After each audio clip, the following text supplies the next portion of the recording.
weekend planned here in South Florida. Baseball on the menu tonight. Tonight, tomorrow night, and Sunday, the Cardinals will be here. Last night, St. Louis came in and captured Game 1 of a 4-game series, dropping the Fish to a game under 500. Emilio Bonifacio, Lance Berkman, Lomo, everybody getting ready for Game 2. And the Marlins will have to do it without Omar Infante. Oh, Hanley is looking a lot better there. Looks like, the shoulder's not quite right. Hanley's not in the lineup either. Hi, everybody. Rich Waltz along with Tommy Hutton. Nobody feels sorry for you in baseball. Certainly no one's going to feel sorry for the Marlins. Last night, a great example. Marlins, in the early innings, had opportunities in a runaway game. Yeah, they had the bases loaded a couple of times. They left 12 men on base, so they had a chance to, I don't know if break open the game is the right phrase, but they had a chance to add on to a game that they'd come back and tied 3-3. To make last night's game even more painful is the fact that the Marlins lost one of their best players, their best player defensively, and one of their hottest hitters, and it's Omar Infante. Here was his night. Crazy plays, making a dive for a ground ball, and the ball catches that middle finger of his throwing hand. He did stay in the game and got himself a base hit, but eventually had to come out. He aggravated, I think, on a tag play at second base. So unfortunately, Omar Infante, 14 days on the disabled list. His bat will be missed. He was on fire. Joe Thurston has arrived from New Orleans. The team was in Tucson. Thurston actually played a full season with the St. Louis Cardinals. He's 31, versatile, and the Marlins will plug him in there right away. Yeah, he's a veteran. In 09, he played 124 games with the Cardinals. He can play a little left field. He's played mostly second base in New Orleans. He can play some third base. So a veteran, a left-handed bat, and he's plugged in right away into Jack's lineup. And it's Bonifacio and Thurston up the middle tonight against the St. Louis Cardinals. They'll be playing behind Anibal Sanchez, who's part of our Coventry Healthcare of Florida starting pitchers matchup against Jake Westbrook. Well, the infield behind Westbrook is always on their toes because he gets a lot of ground ball outs. Anibal Sanchez, hey, he's still looking for that first win since June 10th. Yeah, he's deserved better. He's had some good starts since, but the Fish have not scored him a lot of runs. The Cardinals haven't scored Westbrook a lot of runs. Emilio Bonifacio, when we return, he'll join us live from the field.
Go down to the field. Frank Fort, Jeff Conine.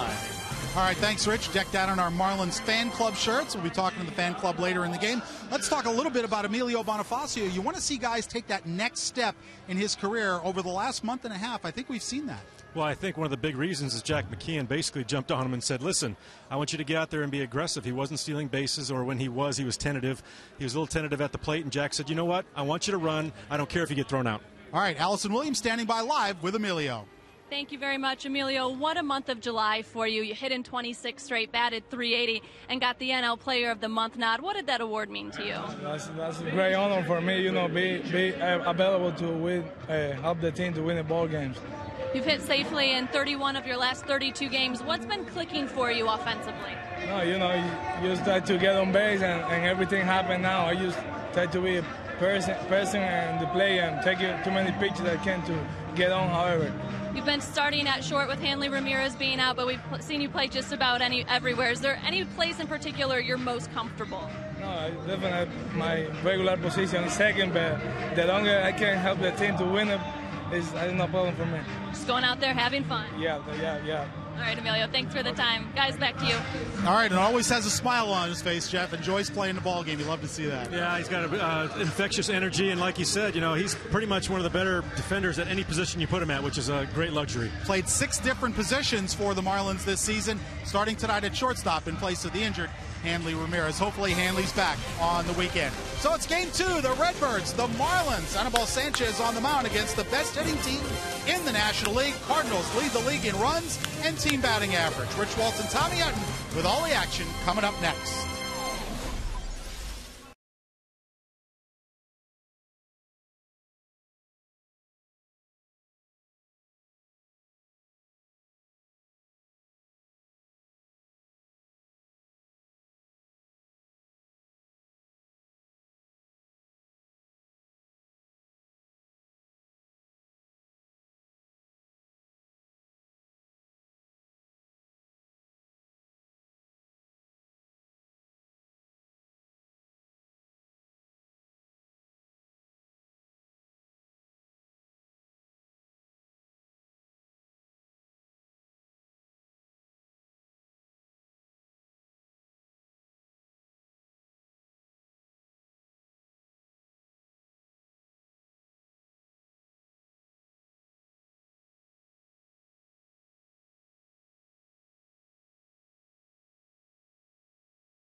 By Checkers, Little Place, Big Taste.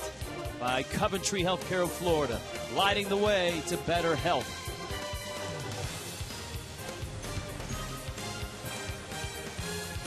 Sun Life Stadium, the Marlins and the Cardinals meeting in Game 2. Last night, a messy ball game, 7-4. St. Louis beating the Fish.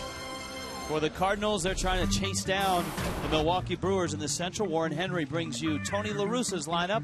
Newly acquired Rafael Furcal's at short. Former Hurricane All-American John Jay's in center. Then you got Murderers Row. Albert Pujols, Matt Holliday, Lance Berkman. Skip Schumacher at second. Gerald Laird for the suspended Yadier Molina. Daniel Descalso, the rookies, at third base. And Jake Westbrook hits ninth. Not a lot of games, Rich, for Anibal Sanchez in his career against St. Louis, but 1-1 record, a .295 ERA in his 3 starts. And you look winless in his last 9 starts, but the run support just a tad over 2 runs per game. Get him some runs tonight, he may have a chance to put a W up there. Furcal slaps one to third. Dobbs has it, fires the first in time. 1 pitch, 1 out. Always good to get that 1 out on 1 pitch. Here's a look at the defense, and it is brought to you by Warren Henry. Morrison, Mike Cameron, Mike Stanton in that outfield. You saw Greg Dobbs make that play. Bonifacio, Joe Thurston making his Marlins debut. Gabby Sanchez at first, and John Buck behind the plate. And here is John Jay. Jay was 0 for 4 last night. And a strike yelled out by Paul Schreiber, who's behind home plate with Jeff Nelson at first, Vic Carapazza at second, and Marty Foster at third. Good season for Jay. Goes after a fastball and fouls it back. It was a big at bat for Jay in the first inning, and an indication that Clay Hensley didn't have it when he walked Jay, walked Pujols, and gave up a 3-run homer to Matt Holliday, and it was game on from that point. Neither starter was sharp. Kyle Loesch was able to hold it together long enough that Kyle McClellan came out of the bullpen. Clay Hensley could not get through the third inning. He ended up going just 2 1/3. He gave up the 3 runs in the third. He left after he hit David Freese. The report on Freese, slight concussion. The Cardinals are hopeful that he'll return sometime this weekend. That's good news. They're playing, of course, without Yadier Molina and now without Freese in this ball game. The Marlins, of course, without Hanley Ramirez, probably not available to pinch hit. And by the way, a suspended player, Yadier Molina, he can take batting practice and do the pregame drills, but he can't be suited up during the game. And he cannot be replaced on the roster. No.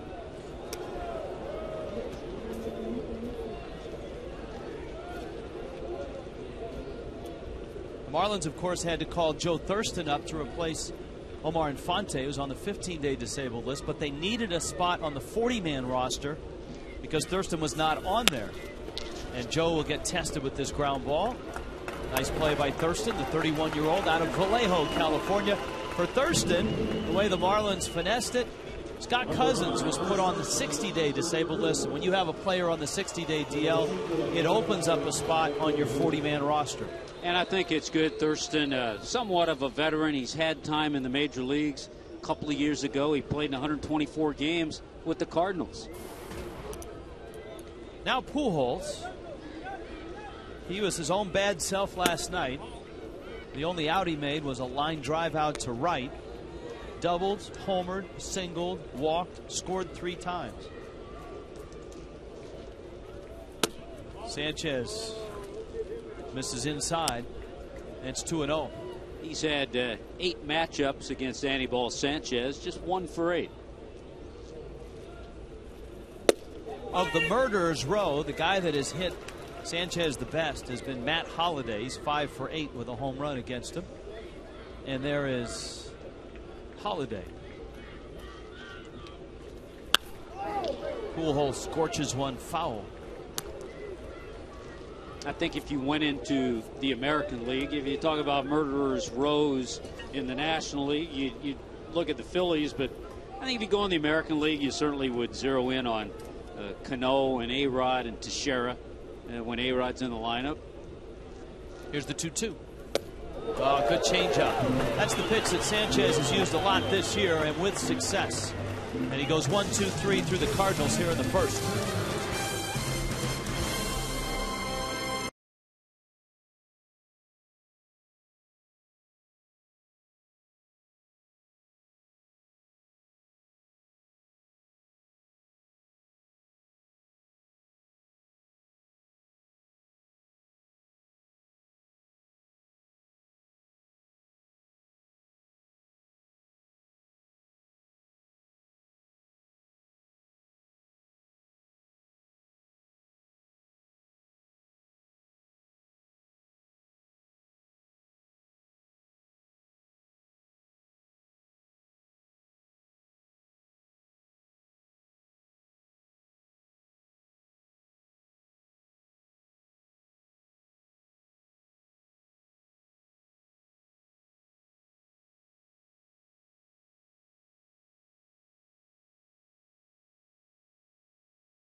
All right, the Marlins trying to get back to 500. They dipped a game under with the loss last night, 55-56. Warren Henry brings you the lineup. Of course, now without Omar Infante. Bonifacio still leading it off. Greg Dobbs slides up into Infante's spot. And Mike Stanton's hitting third tonight. Logan Morrison moves to the cleanup spot. Gabby hits fifth. Mike Cameron has swung the bat well lately.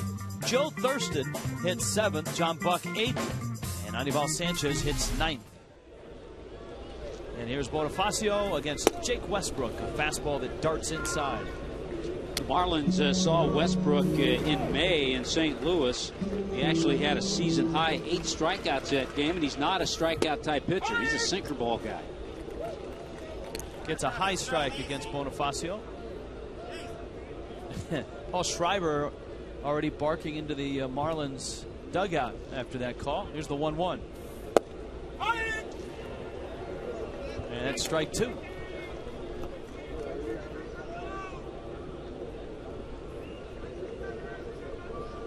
Westbrook has been around the strike zone.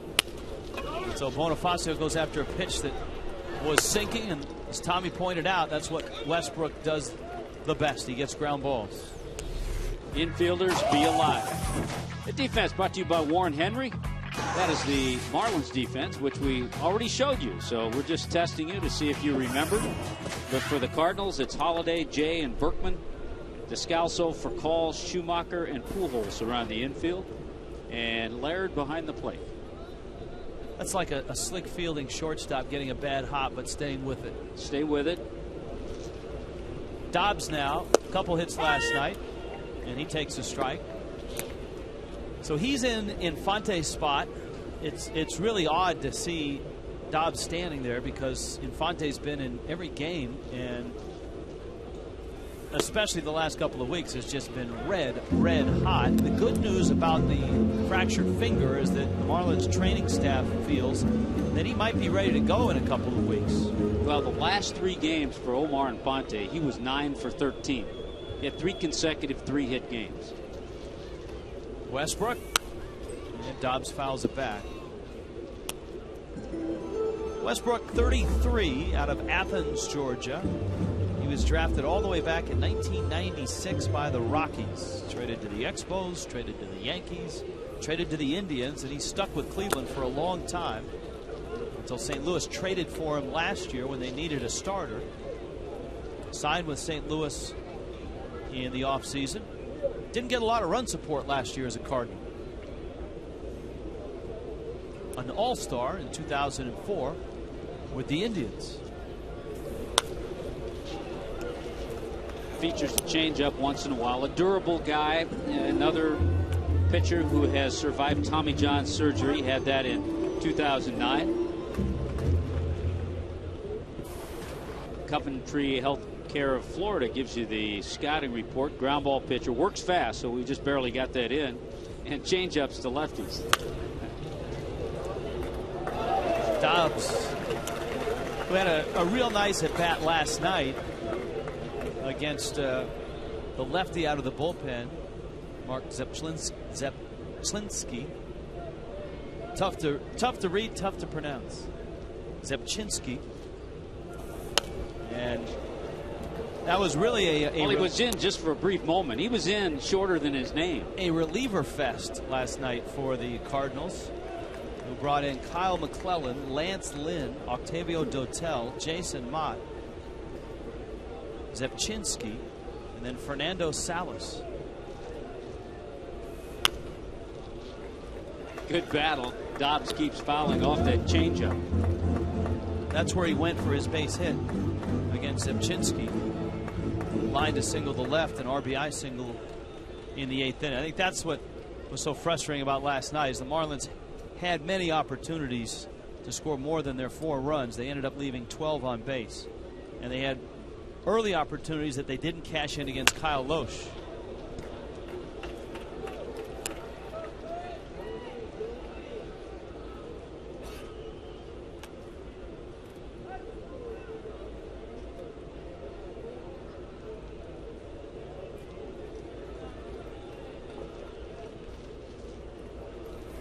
Dobbs takes outside. That's the 10th pitch of this at bat.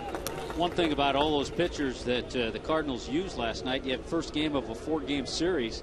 The Marlins got to see everybody. Everybody except Mitchell Boggs. He was the last man sitting in the bullpen. 2-2, and Westbrook finally wins the battle. An 11-pitch at bat, and Dobbs goes down. Now the Marlins lineup is a lot different with Infante out, Stanton hitting third. Here was Jack about the lineup change.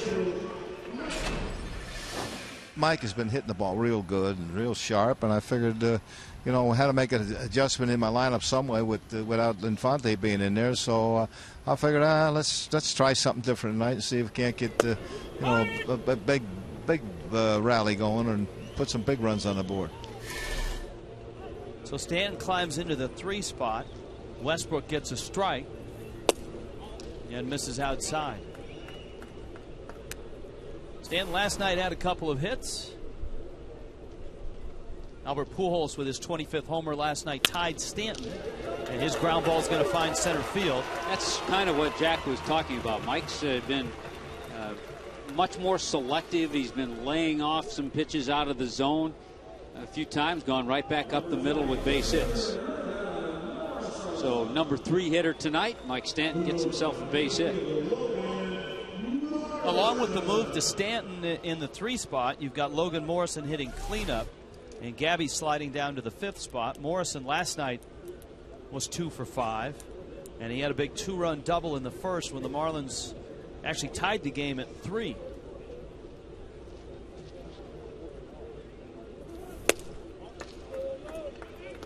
Westbrook's sinker misses away. Been an incredible run for Logan Morrison. We've talked about it. Just a little over 200 his batting average has been the last 31 games, but 30 RBIs during that stretch. And a couple of big ones last night. Stanton is running, and the throw not nearly in time. So Mike Stanton surprising the Cardinals. That's good to see. He's really starting to pick his spots. His 4th stolen base this season. Hey, he's a big guy. We know that. He gets good acceleration. Doesn't have a huge lead, but he got a nice jump and then accelerated well and got there well ahead of the throw. That's that wide receiver speed. Yeah. As a kid, especially a high schooler, he was probably timed a lot more in the 40 than he was in the 60.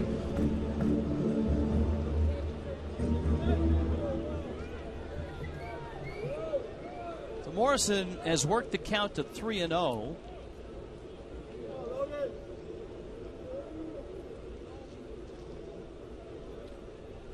And Westbrook stays away from him and walks him.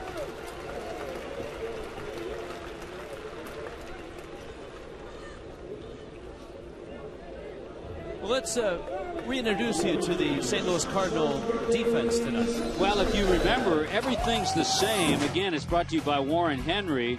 Everything's the same as last night except at third base. Daniel Descalso gets the start at third base. It was David Freese there last night. And, of course, Westbrook on the mound. Here's Gabby Sanchez now. He's 0 for 4 last night. So you got runners first and second. Westbrook pours in a strike.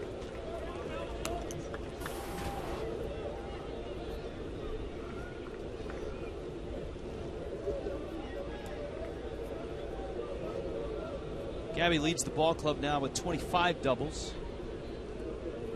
He had a great homestand the last time the Marlins were home, and of course tweaked his hamstring on the road trip. Eased his way back into the lineup. Drives that ball to center. Jay went one way, now goes the other, and he makes the catch. Sort of zigzagging out there.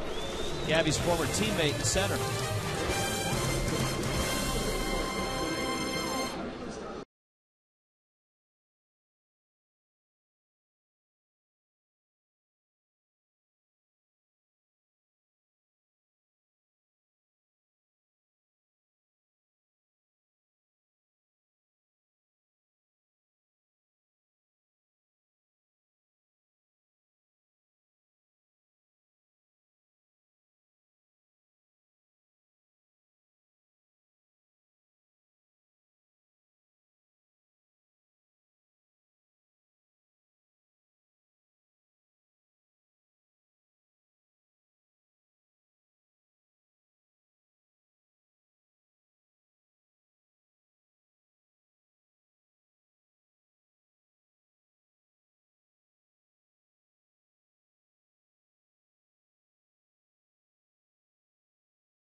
So DJ Ape is with us tonight. DJ Funky Monkey. Very nice. Anibal Sanchez goes back to work, and he's got Matt Holliday, Lance Berkman, and Skip Schumacher all lined up to face him here in the second. Sanchez a 1-2-3 first, and Holliday takes down low. Holliday did some damage last night when he homered in the first. He was hit by a pitch in the third. It was a breaking ball that hit him on the elbow. And just another example of how bad Clay Hensley was last night. Hensley himself called himself out in the clubhouse last night.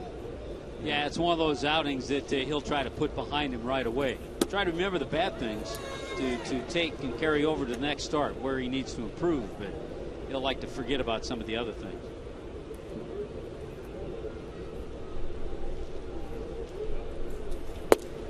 And Sanchez walks him. Holliday, the guy that had hurt Sanchez the most in this lineup, in a leadoff walk. Now he has to deal with Lance Berkman having a bang-up year as Berkman.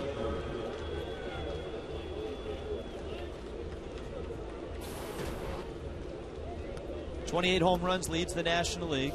His 73 RBIs ties him with Ryan Braun, and that has them 5th in the National League. Berkman also just 3 points off Matt Kemp for the top spot in slugging percentage in the National League. Sanchez misses in. Of course, when Albert Pujols went down, Berkman slid from right field to first base. That was in late June, early July. Yeah, he had 16 starts at first base, certainly familiar with that position. You had the leader in the National League in RBIs. Ryan Howard has 87. Jose Reyes opens the night leading the National League in hitting, though his average has dipped to 339. Braun and Joey Votto are next at 324. But when your eyes are drawn to slugging percentage, on base percentage, you find a lot of Cardinals in there. Berkman 4th, Holliday 2nd in on base percentage.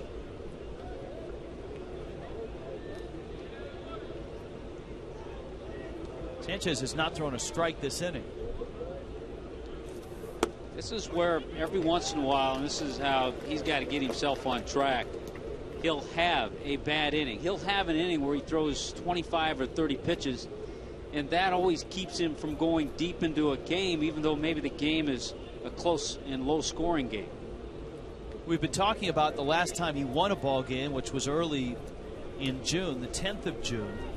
Since then, 9 starts.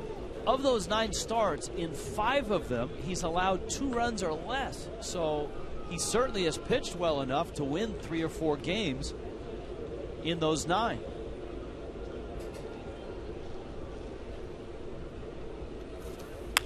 Berkman went after a 3-0 pitch and pops it up. Thurston is there, and he makes the catch. So Sanchez gets bailed out. He's got 1 out. Here comes Schumacher, and here come the Braves with a red-hot Dan Uggla. They'll walk into this ballpark. Am I supposed to read that while the monkey gyrates? August 8th through the 10th, Monday through Wednesday, all 3 games at 7:10, and you can save money. Take advantage of the Subway Monday and Miami Herald 2 for Tuesday ticket offer. 1-877-MARLINS, or go to marlins.com. See, I don't know what's more distracting, that or the mermaids in Foxmo.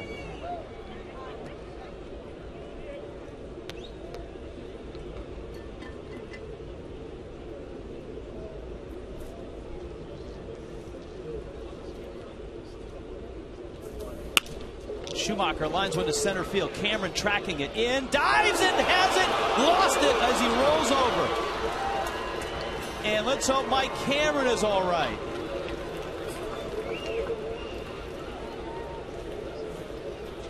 He had a similar ball last night that was hit a little harder. This one kind of died on him.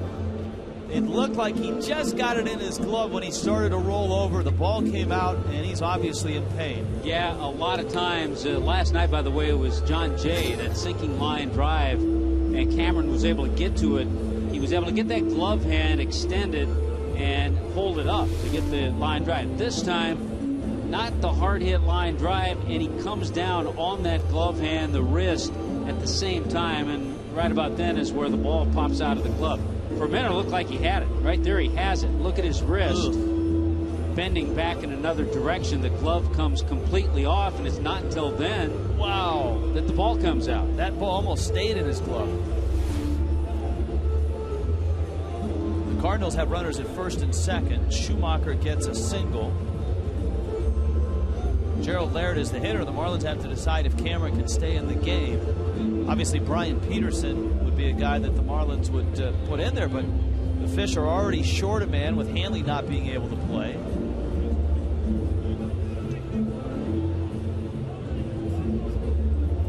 Well, trying to see Mike Kozak, assistant athletic trainer out there, just trying to see how the wrist feels. You can tell a lot just by trying to clench the fist that way, and it appears that Cameron's going to stay in the game. The true test, Tommy, will come when he leads off next inning, and he has to swing the bat. I think that's a wrist that's been bothering him a little bit too over the last few weeks. You can just see the pain in his face right now as he stays in there. But Sanchez has to go to work. He's got Gerald Laird now, and then Daniel Descalso waiting after him. So it's a base hit, a little looper by Schumacher.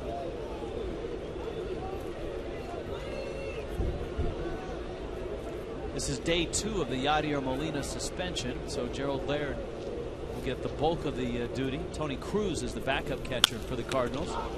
In the air to right, Stanton over and under, and makes the catch.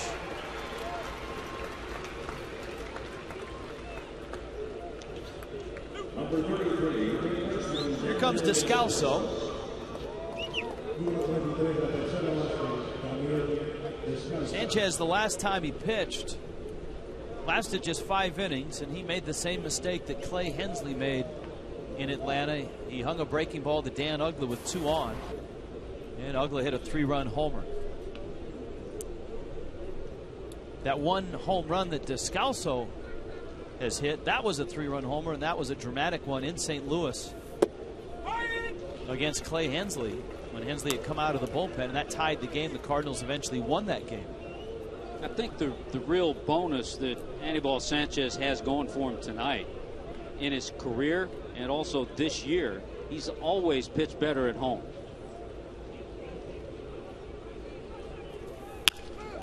Descalso out to Thurston. Joe with a couple of chances already, and the Cardinals leave a couple. Well, we'll see how Mike Cameron feels with a bat in his hand when we return.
In honor of Planet of the Apes, All Year Cooling brings us the weather from Miami. 87 degrees. Oh, we have dew point tonight, huh? Nice. Never know what you're going to get with the all-year cooling weather report. A little breezy tonight.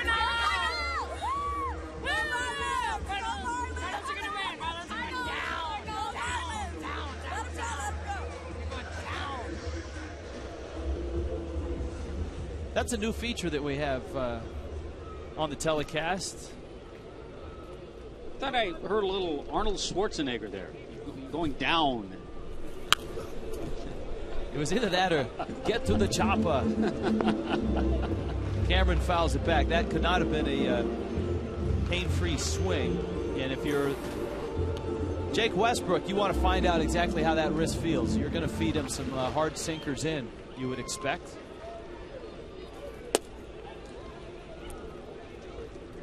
This is down, and it's 1-1. Cameron, Joe Thurston, John Buck. Cammy lines one into right field. That'll make that wrist feel a whole lot better. It doesn't show up on paper, but aside from Omar Infante, Mike Cameron has swung the bat better than any other Marlin, aside from Infante, over the last 10 days. Well, he hit the ball hard, I think, every at-bat last night. This is just a nice swing. Westbrook did try to come in with that sinker, and Cameron just stayed back and lined it nicely into right field. Joe Thurston making his Marlins debut. 31-year-old out of Vallejo, California. And that's the same hometown as his cousin, CC Sabathia. He played at a great junior college, and we've said this one before, Sacramento City. Thurston having an outstanding year in AAA. As Tommy told you, he played 124 games with the Cardinals in 2009. Yeah, he was originally drafted by the Dodgers.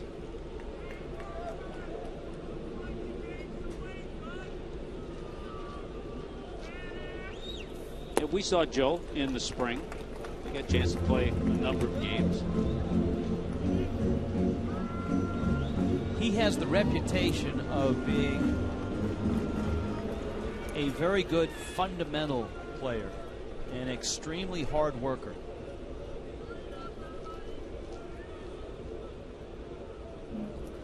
He's one of those versatile type infielders that the Cardinals seem to have one or two of every year. A Descalso, a Brendan Ryan, Felipe Lopez. Yeah. Aaron Miles spent a couple of tours of duty with the Cardinals. Joe takes a fastball for a strike. 403 was his on-base percentage in AAA with a 316 batting average.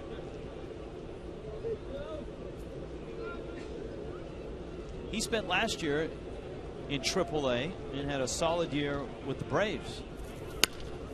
Got jammed, Pujols spinning, makes the throw there, and the return throw is not in time. Thurston is safe.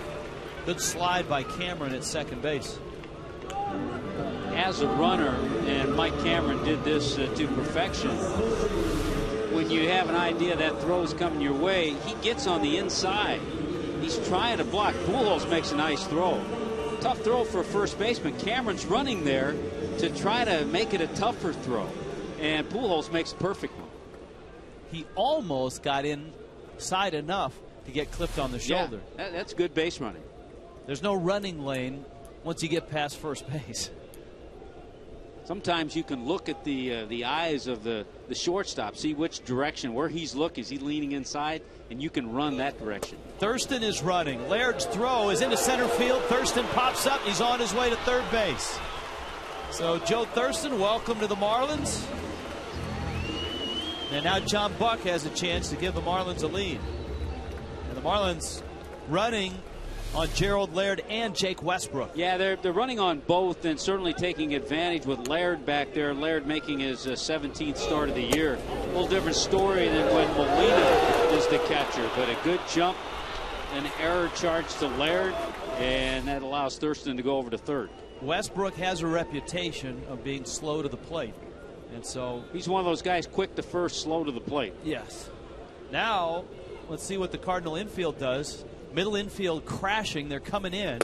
and Buck takes a strike. It's 1-1. And what I mean by crashing is sometimes in this spot, you'll start your infielders back, and then as the pitcher gets ready to come to the plate, they'll come in right away. It's for Call and Schumacher. They creep in, and Buck fouls it back. This is a great field to hit on when the infield's in because it's so fast. And because of that, I think as an infielder, I don't think you have to come in as far as you would on an infield maybe had a little slower grass.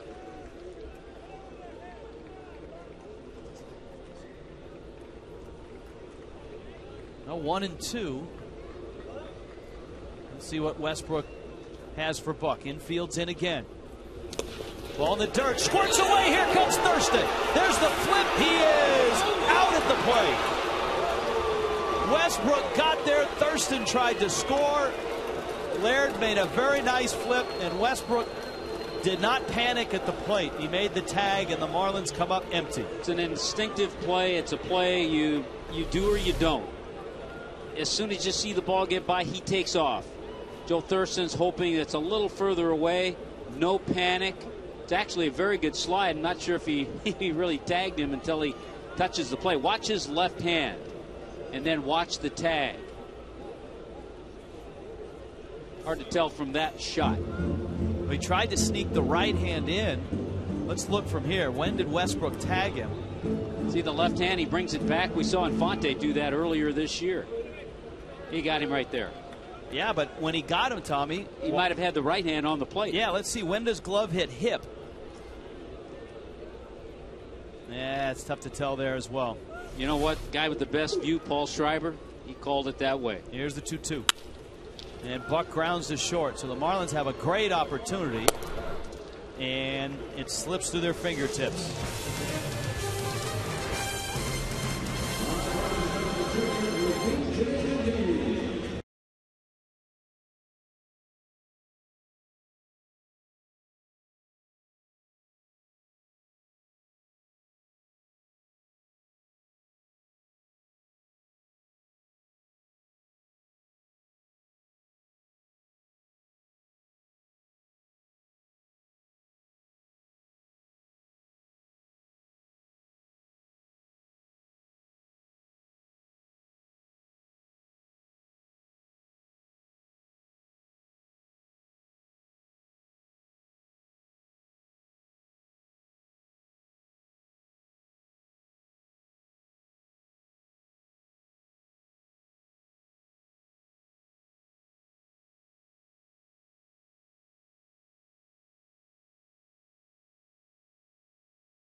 Retransmit in any form, and the accounts and descriptions of this game may not be disseminated without the express written consent of the Marlins or that monkey. Westbrook leads it off. Sanchez misses down low. Cardinals here in the third have Westbrook, then Rafael Furcal and John Jay. Sanchez misses away. Very nice play by Westbrook. Oftentimes you see pitchers rushing to the plate have a hard time gathering themselves, making the catch and the tag. And even as Joe Thurston tried a matrix-type slide, Westbrook was able to get the glove in there. Yeah, less athletic type pitchers don't make that play. That was nicely done. Sanchez has not been sharp here. You know, it's a scoreless game, but he's thrown more balls than strikes right now. He's thrown 15 balls and 14 strikes, and now he walks Westbrook. You know, I mean, this was the downfall of Clay Hensley last night when he walked Kyle Loesch. When you have a lineup filled with guys like Berkman, Pujols, and Holiday, you can't walk the pitcher who spent most of his life in the American League. Amen, brother. Now for Call, who was out trying to half bunt, half slap a ball to third. How'd you write that in your scoreboard, by the way? There's a strike. I mean, I always, in a bunt attempt, I always put a B in front of it. Yeah, I didn't put bunt. I didn't put the bunt. It's one of those slap types. So we've seen him do that over the years.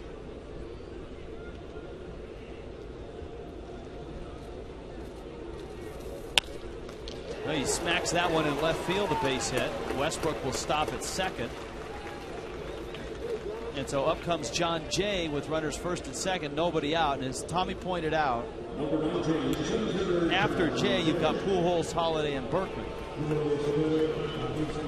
So Sanchez is going to have to pitch his way out of this.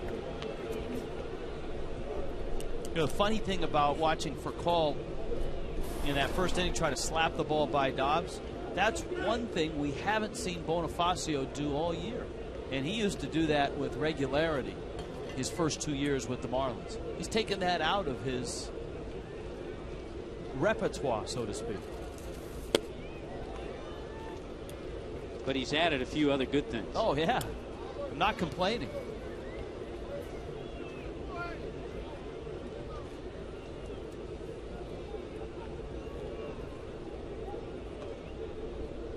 Want to know to Jay, he bounced to second in the first.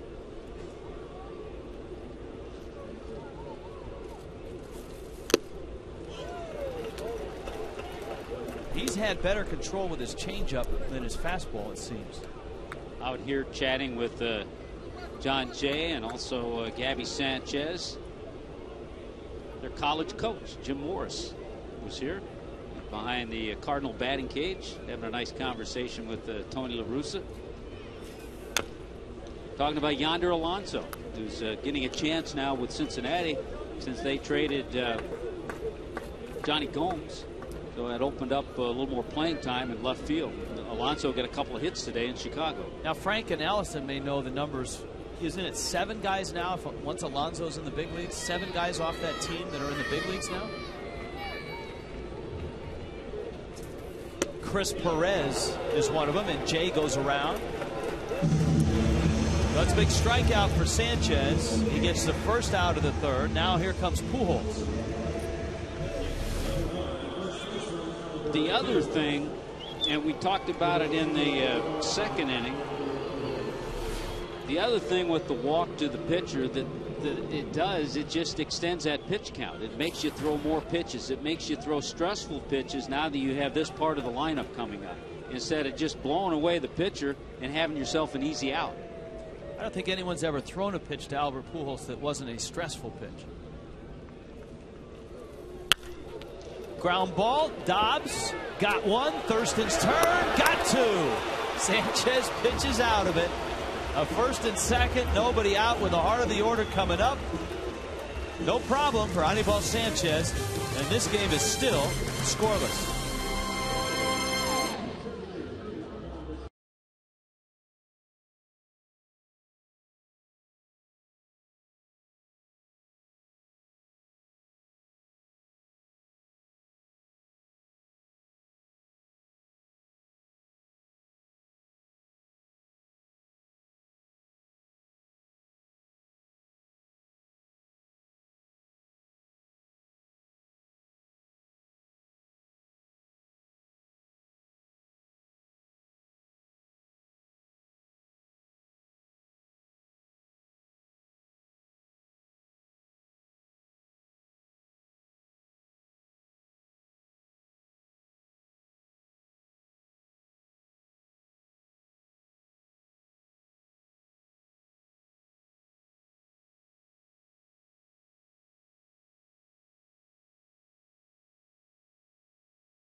is on tonight, so here is our poll question. Tickets of America brings it to you, 789-789. What's your favorite 8 movie of all time?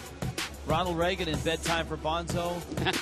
Jack Johnson, a very nice song coming off the Curious George movie. Gorillas in the Mist. King Kong. Now, is that the one with Fay Wray or... Fay Wray, the original. No. I like the second one. Jessica Lange was much better. Well, I'm going back to the original black and white. Jessica Lange had less clothes on than Fay Wray. That's because back in the black and white era, they didn't film those kind of movies. Planet of the Apes is E. 789-789. See, they want us to discuss the poll question. They want us to get into the subject matter, so we do our best. Sanchez takes down low from Westbrook. Hey, by the way, Albert Pujols sitting into that double play leads the National League. He's hit into 25 double plays. So Anibal Sanchez walking Jake Westbrook, he knew what he was doing. Yeah. It's been, you were talking to Pujols and earlier today, this has not been a Pujols type season, has it? I think I learned in talking to Albert Pujols today, I mean, I know this is a difficult game. This guy, if not the best hitter in baseball, is one of the best hitters in the game for 10 years. He said this year has been the first year in his career that he's been up and down. He hasn't been able to maintain the consistency, and he said for the first time, and he wasn't blaming the time on the disabled list, anything like that. He said it's the first year he's been up and down. Well, turnabout's fair play because Sanchez walked Westbrook, so Westbrook walks Sanchez. And now here comes Bonifacio and Dobbs to follow. Bonifacio bounced out back in the first inning. So maybe over on Cardinal TV, Al Hrabowski saying the same thing I was when Anibal walked Westbrook. There's probably a few Cardinal fans at home saying, I love it when Al starts to rant. Just like they say when you get going.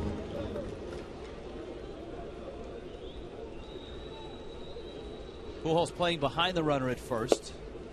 And Westbrook drops in a breaking ball for a strike, 0-2. In the game, there's Al. Al's recovering from some surgery, so he's not feeling 100%, but you know what? He's a gamer because he's working. Yeah, the mad Hungarian. He's had some surgery on his back and neck. Bonifacio goes down swinging. Westbrook came in with a fastball. Bonifacio 0 for 2. Here comes Dobbs. It's a 4-game series, and it ends with a family Sunday on the 7th. That monkey's in every shot, every promo. Marlins Cardinals. Fans can take a photo with the Marlins player and maybe the monkey as well at the strike zone before the game. Kids get to run the bases after the game in the Diamond Dash. 1-877-MARLINS or go to marlins.com.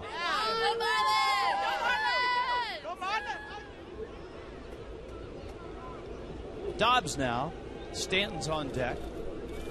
Dobbs had a great at bat. I believe 11 pitch at bat his first time up. It ended in a strikeout, but he fouled off numerous pitches. And he really made Westbrook work.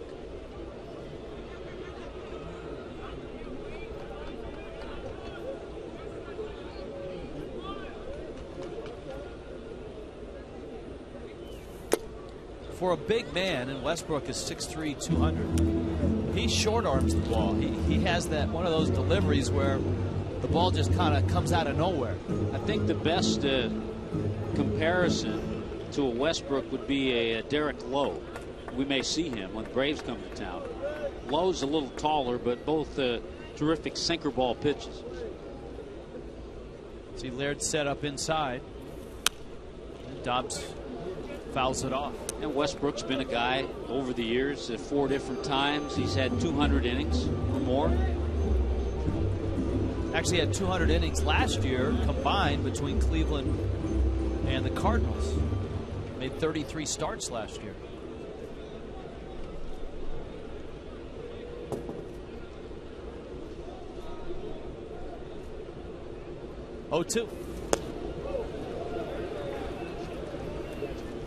think a good way to describe him, he's been a blue-collar type pitcher over the years. I mean, he's won, he had a stretch of 3 years in a row where he won 14 or more games with Cleveland. He's been a guy you haven't read a whole lot about, but he's had a nice career. He was on that Cleveland team that rebuilt, got to the brink of the World Series, and then was rebuilding again. And now the Indians, of course, this year are one of the feel-good stories in the game. They're trying to hang on to that momentum they built in the first half. The Indians open play 3 games behind the Tigers. Manny Acta doing a fine job as the skipper of the Indians. Certainly would have to be considered in that American League Manager of the Year award.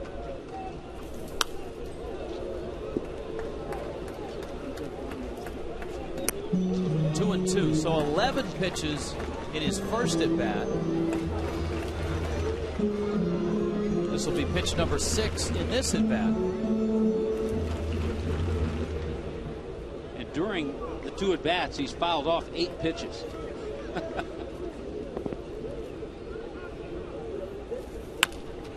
Chopper, it backs Schumacher up. He's going to get the out with Sanchez, the pitcher, running. Dobbs ends up at first. Smart play by Schumacher. Had that been an everyday player, he probably would have gone to first. Yeah, most other players are going to get to second base a little sooner, probably have a better lead, a better jump. But yeah, you're right about Schumacher. You know your runners, and he knew he had a chance to get that force at second base and keep the Marlins from getting a runner in scoring position.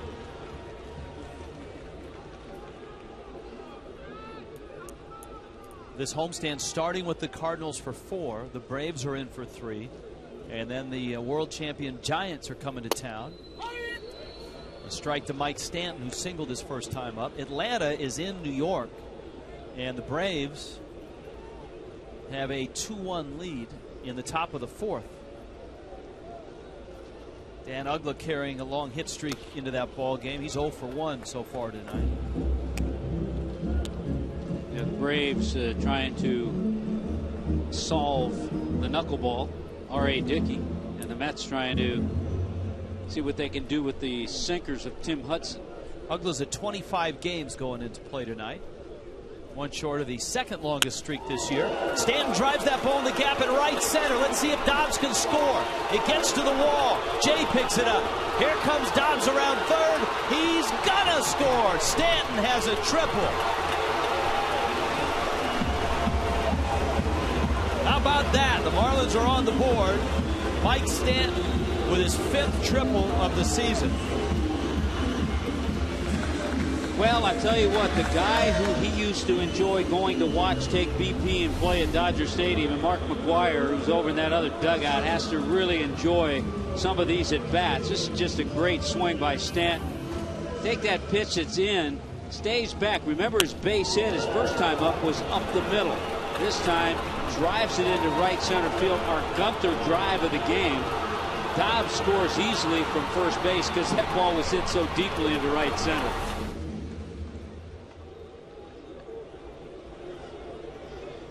And now he's 90 feet away with 2 outs, and Logan Morrison is up. Morrison walked on 4 pitches in the first.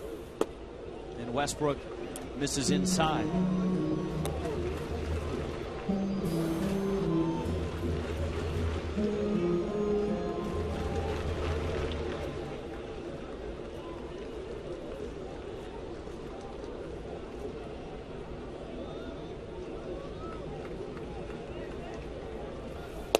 And although he wasn't the guy that scored, Westbrook, thinking to himself, I'm sure, will lead off walk to the pitcher. And this is what's happened.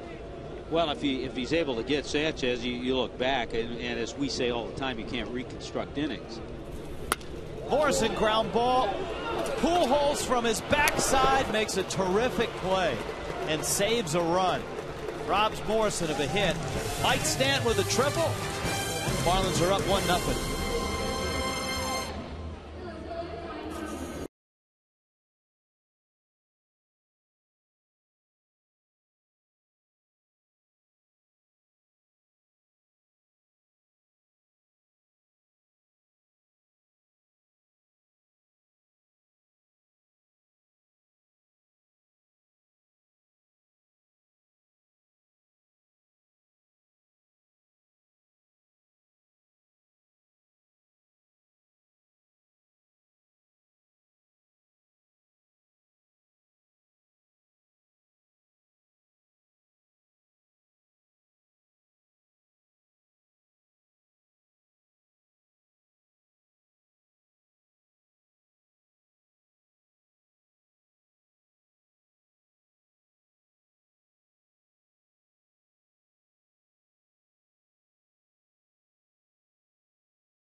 called up from AAA New Orleans.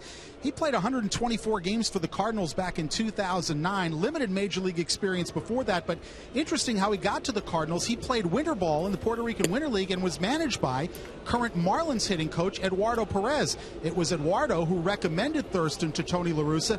That's how we wound up with the Cardinals. And Rich, you also mentioned that Joe played community college, junior college baseball at Sacramento City, as Holliday lines that one deep to right field, and that is gone. Just a quick finish to the story. He had signed to play with the University of Miami. UM had kind of a pipeline going with Sac City, and he exchanged greetings with Jim Morris tonight, although he did sign to play pro baseball instead of going to the Hurricanes. Rich?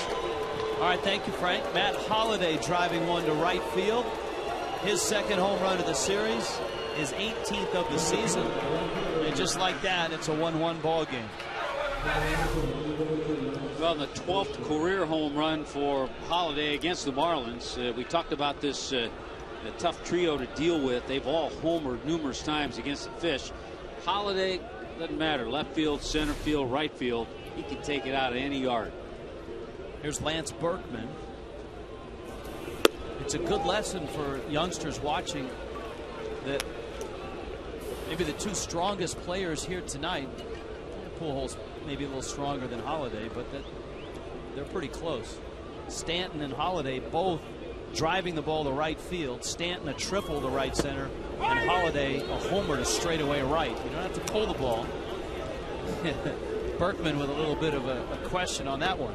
It's 0-2. So when you ask the question with a smile, you're not going to get too combative. Right, if you say, really? 0-2. Berkman lines that one to center. Cameron in, now back, and it's over his head. It carries to the wall. Mike picks it up, drops it. Berkman's racing for third. He's going to get there.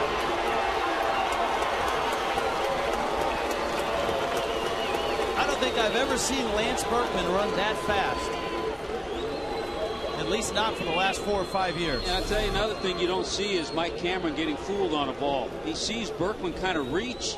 He breaks in, and this ball jumps over his head. Mike Cameron, a Gold Glover. It happens to the best of them, and it happened to him right there. And right about there was where Berkman turned it on and was able to smell that 3-base hit.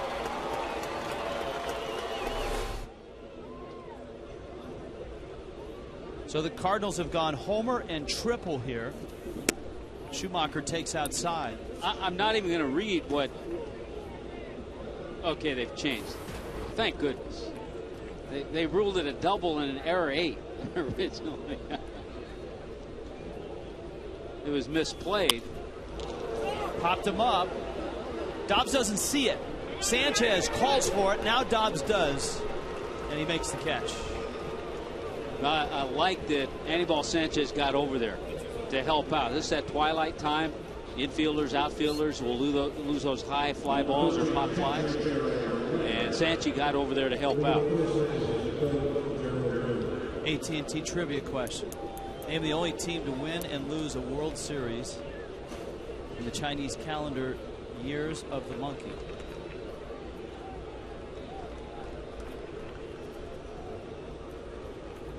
I don't think that's in the media guide, Tommy.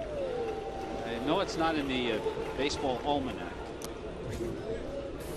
It might be in the Farmer's Almanac, but not in the baseball one.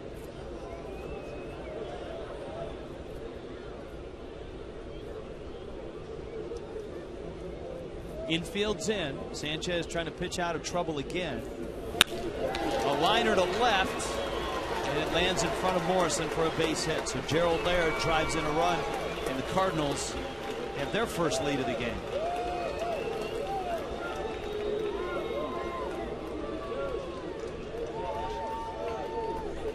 Well, Lance Berkman certainly helping his ball club out with the hustle and getting to third base. Probably doesn't score on that ball from Laird. Here's Descalso now.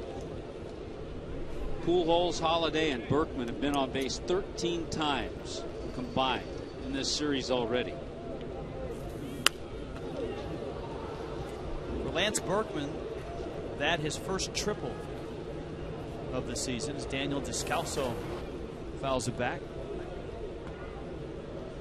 Descalso bounced out back in the second.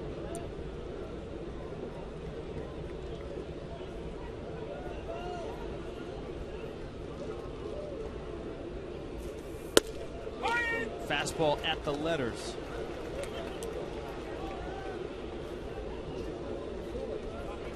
Descalso was a third-round draft pick.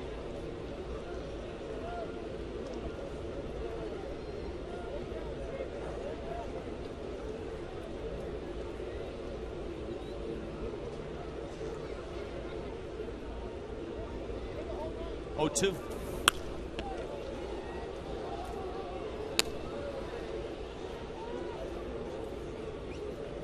As we talked about last night, Tony La Russa loves him. Not only been able to put him all over the place, but he has been a late inning performer. He's had big hits late in games. He's made big defensive plays late in games. And there are not many rookies that can say that. Great example of a young guy, a rookie that had some opportunities, and early on he took advantage of those opportunities and everything fell into place. Now he's getting more of them at different positions. Of course, with David Freese out after getting hit in the head, it was Descalso that stepped in at third base when Freese was out with the broken hand earlier this year. Seen some time at second. He's played shortstop as well. It's interesting. It was Freese's ankle injury a couple of years ago that kind of paved the way for Joe Thurston to make the Cardinal club and play a little third base. Descalso says it hit his foot. The home plate umpire, Paul Schreiber, is going to look for the red shoe polish. And Descalso's not real happy. I think he has to sell it a little bit more. If it hits his foot, Tony almost got drilled by Westbrook in the on-deck circle. But I think if it does, and it very well may have. Looked like it did. Well, look, he doesn't move. He's got to jump up and down and sell it.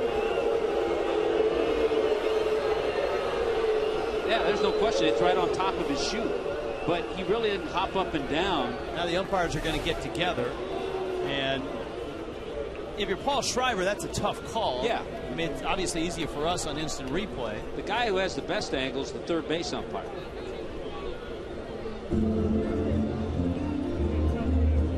And you can almost hear Schreiber say they couldn't tell from there. Oftentimes for an umpire, a play like that goes on sound rather than sight. The fact that John Buck caught it made it a little tougher call, too.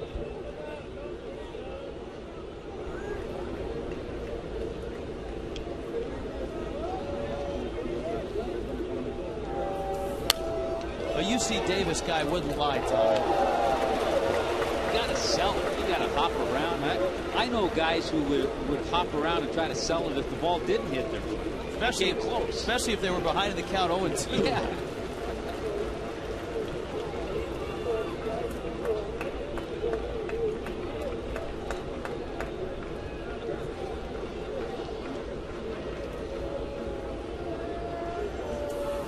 Breaking ball, he hammers it to right. Stanton is there.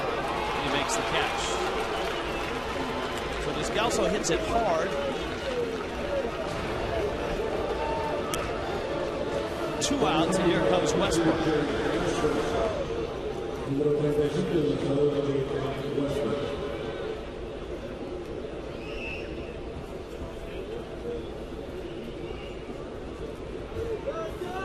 Westbrook walked back in the third. Sanchez was able to get out of that first and second with a double play off the bat of Albert Pujols. But here in the fourth, the Cardinals have 2 runs. Matt Holliday led off with a homer to right field. Lance Berkman then tripled over the head of Mike Cameron. After Schumacher popped out, Gerald Laird singled Berkman home.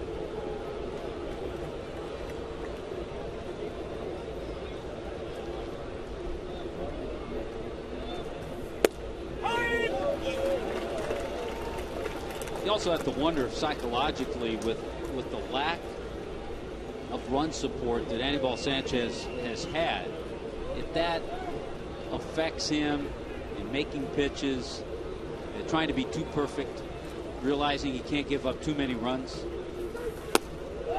Sanchez strikes out Westbrook. With the damage done, the Cardinals get a couple and take the lead.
Cleaner and even more efficient. Visit FPLConnect.com to learn more. In Miami tonight, 2-1 Cardinals in the bottom of the fourth. Let's check in with Allison Williams.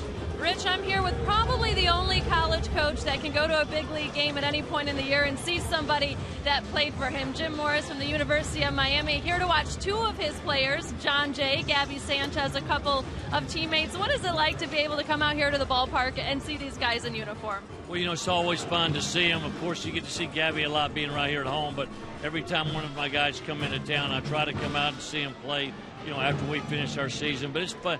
It's great, you know, to see how they've done with their careers.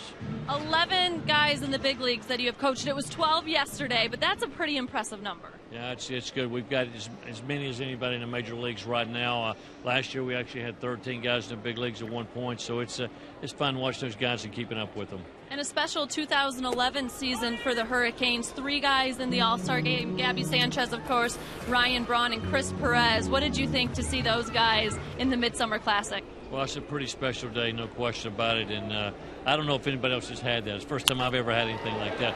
So that was really, really nice. When you look at that 2006 class and all the talent you guys had as Gabby reaches there, what stands out to you about that group? I know it's frustrating because you weren't able to win a national championship, but where would you rank that team as far as the talent that you had?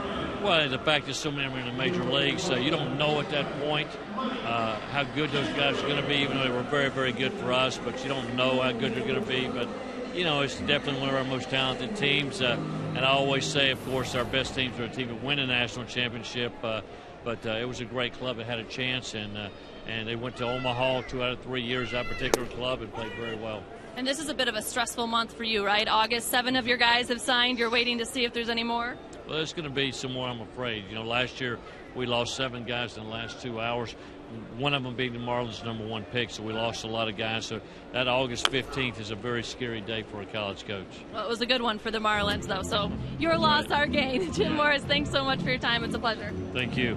Guys, back to you. Yeah, great tradition, great program.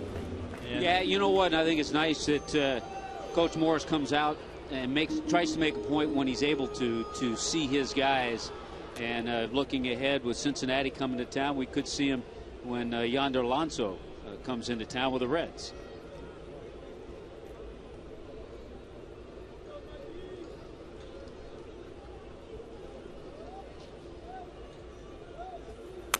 Cameron on a breaking ball pulls it foul. Now our trivia question tonight, Tommy, with all the Planet of the Apes stuff, is which team has won and lost a World Series in the year of the monkey?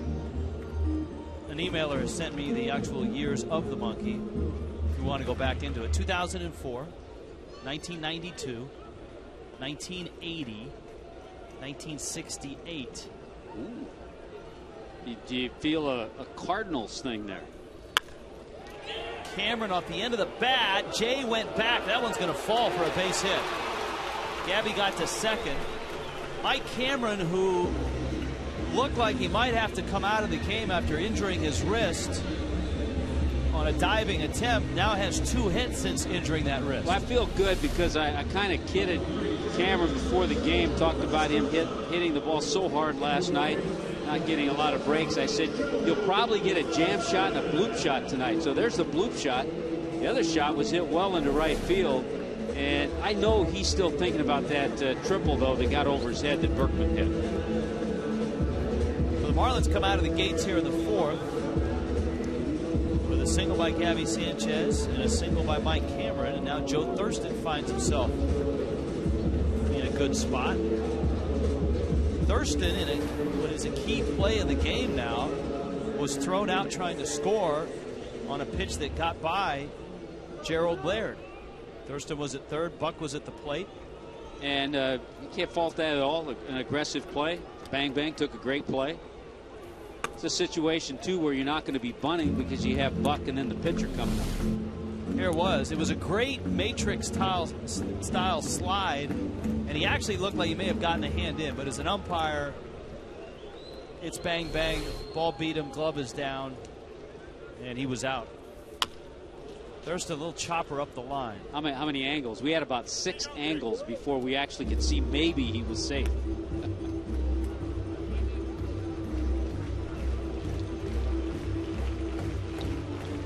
Ball and a strike on Joe.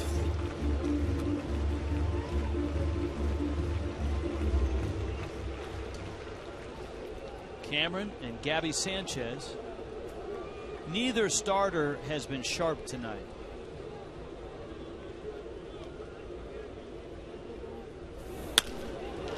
Thurston hits a fly ball to left. Holiday is there, and he makes the catch. So you're going Cardinals on this? Yeah, it's got to have. Well, 68 was one of the years. 04 was one of the years. Cardinals won the World Series in 68 and 04. They lost the World Series. They lost, but they were in the World Series. That was the question, win and lose. So I think you're on it.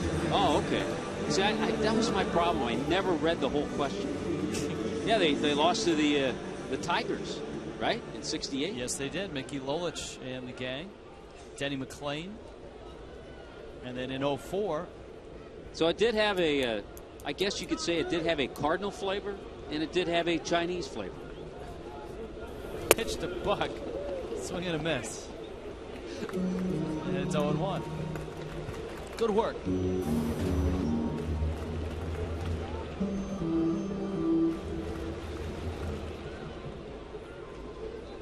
Buck bounced to short.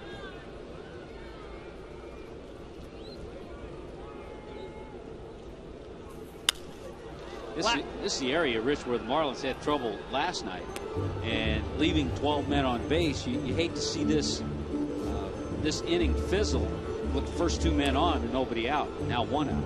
Now last night neither pitcher looked sharp. The difference between last night and tonight is that Jake Westbrook and Anibal Sanchez, when they've needed to tonight, have been able to get it together and get out of innings. Neither starter last night got to see the 4th inning.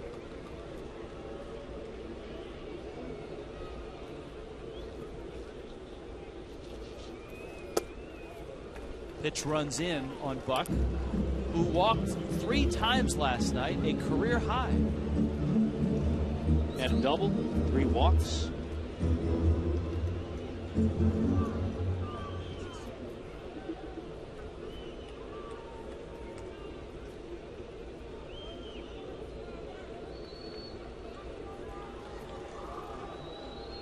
Westbrook's 1-2. It's in the dirt now. The final voting on John Buck's mask last night, the Rhodes Silver Mask won. The fans wanted the silver mask. So Sunday at Tommy Bahama on Las Olas in Fort Lauderdale from 5:30 to 7. John Buck will be there along with Emilio Bonifacio, Brian Peterson, and Logan Morrison. Nice reception. And one of the silent auction items there that you can go and bid on is that mask.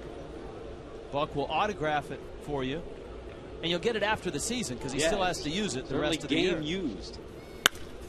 Pulls that ball to left field. That's a base hit. Gabby round third. Holiday up with it, and this game is tied. John Buck with an RBI single.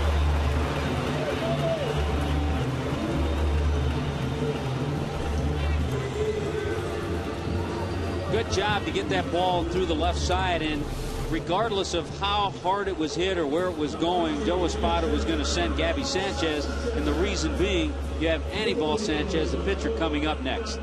So you take every chance, and as it turned out, he scored easily, but a good swing by Buck to tie this game. Now, certainly with one out, you can have Sanchez try to move the runners up.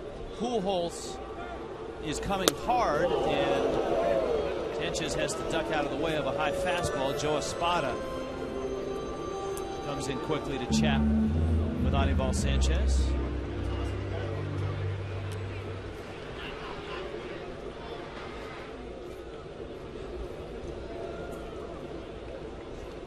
Albert Pujols is one of the best at covering this play.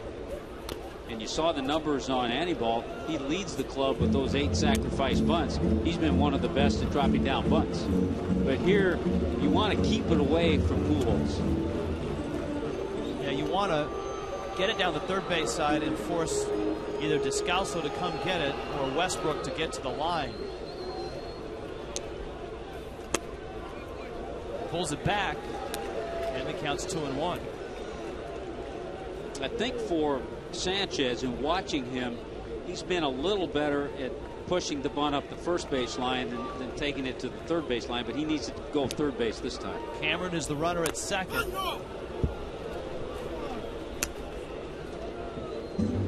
Lo siento por señor Anibal Sanchez. Just have to get that bat at a different angle when you're trying to get the ball up the third baseline. Westbrook does get off the mound and does field this position pretty well. Hold it back. That was close. It's 3-2. I mean, there's a point of no return there. It was quick and close. Yeah. Here's a look. He starts. Does he? Whoa! That could have been called. It could have been. That could have been called. Because he was starting to pull it back as the ball was going by the plate. 3-2. He drops down a beauty. Westbrook off the mound, throws him out. That's a nice bunt.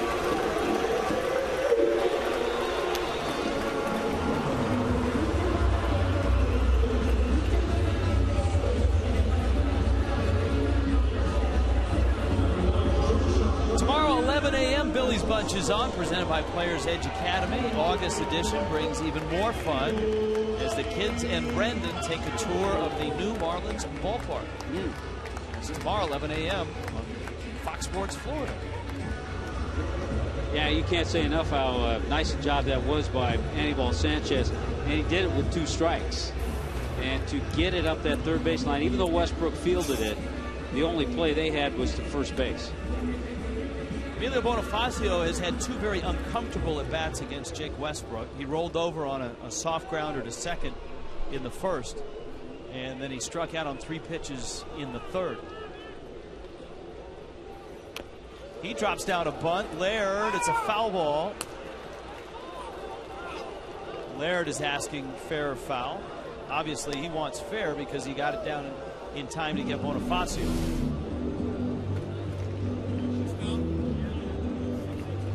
And it was foul. You see it kick foul. Heads up on Laird's part, though. He knew, even though Bonifacio runs well, he knew he had the out at first base.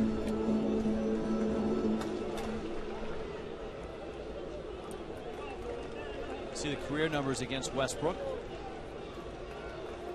Buck's at second, Cameron's at third. Marlins have tied it here in the bottom of the 4th. Ground ball back to Westbrook. And he flips it to first. The inning is over, but a John Buck RBI single has evened this game at 2.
game all season long.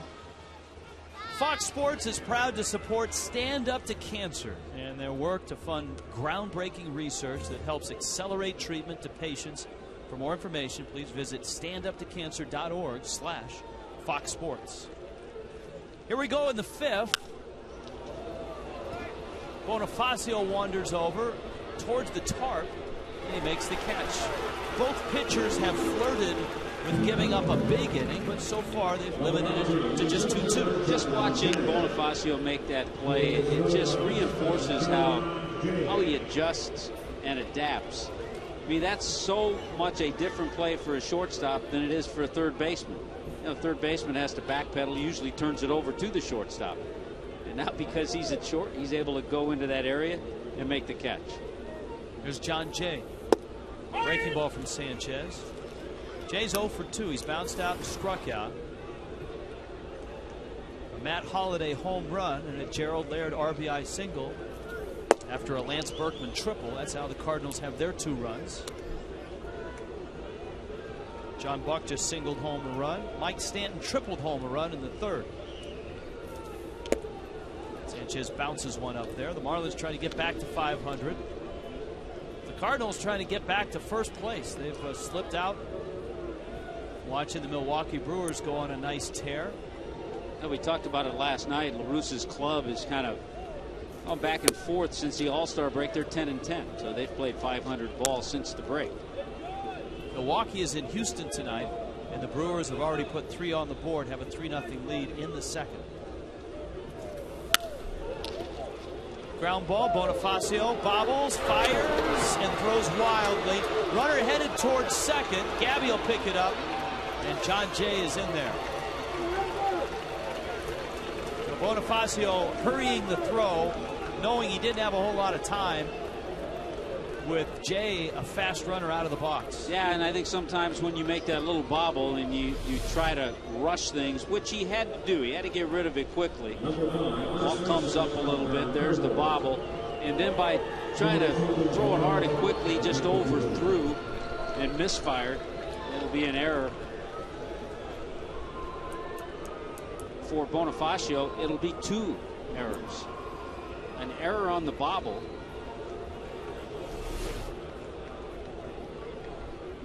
and on the throw.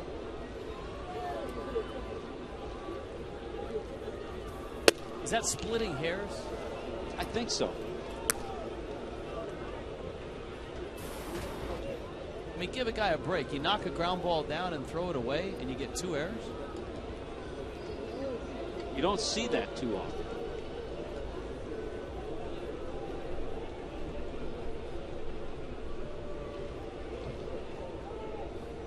Pujols.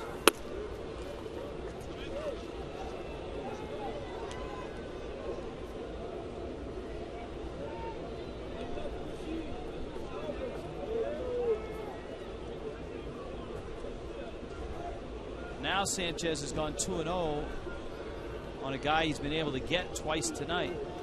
He struck him out in the 1st. Pujols bounced into a big 5-4-3 double play to end the 3rd.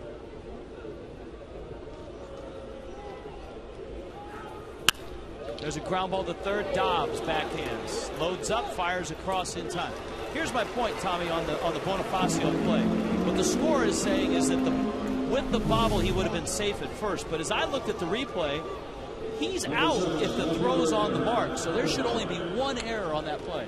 So that would be an out, and the 1 error would be allowing him to get to second base. Yes. Totally agree. He should not have 2 errors on that play, because a good throw gets him. That means the bobble is not an error. A shortstop's got to stick together. Good point. And I agree. Splitting hairs. I don't think that's in the rule book, though. Holliday now a dangerous hitter for sure, and he's done damage in the series. 2 homers already. The 3-run shot last night and the home run here in the 4th. And now 6 for 9 with a couple of home runs in his career against Sanchez.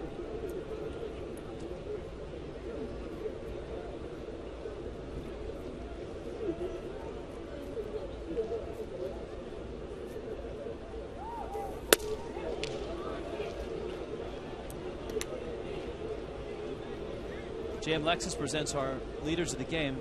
If you want to extend that list, there are 3 Cardinals in the top 5 with runners in scoring position, because Pujols is 5th at 341.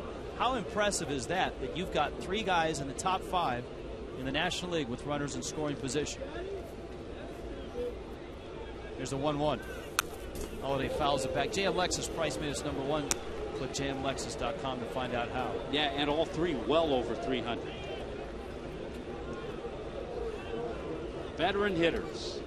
And of course, that's going to no surprise lift everybody up. They're just a tick under 300 with runners in scoring position. Let's see if Sanchez can get himself out of this inning. 1-2 coming to Holiday. Got him! Well, he's been able to wriggle away from some tight spots. Anibal Sanchez has 5 innings in the books. 69 pitches worth in a 2-2 game.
By Just for Men Mustache and Beard. John Buck ties the game with an RBI single to left, bringing home Gabby Sanchez. 2-2 game. Jake Westbrook, Anibal Sanchez matched up here tonight on a Friday night in Miami. You know, Rich, to reinforce a couple of things as Greg Dobbs steps in. To reinforce, #1, we've been talking a little bit about the way the Cardinals have been playing. Since May 31st, they're 4 games under 500, 26-30. But also to reinforce the state of the National League Central, they've only lost 5 games in the standings during that time. Dobbs to center. Jay goes back, reaches up, and makes the catch. Greg Dobbs gets into that one.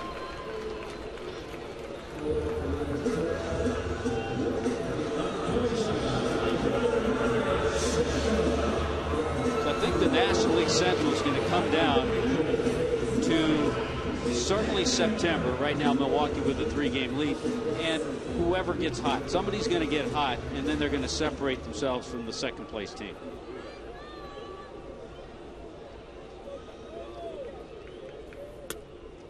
Stanton takes outside. Mike Stanton singled in the first, stole a bag. His triple in the third drove home Greg Dobbs.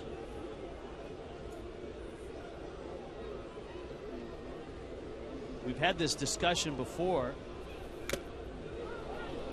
The Marlins have never had a player hit for the cycle, and I said earlier in the season, I think Mike Stanton is the guy to do it. He's got the hard part out of the way. That's the triple. For Stanton, the home run might be the easy part.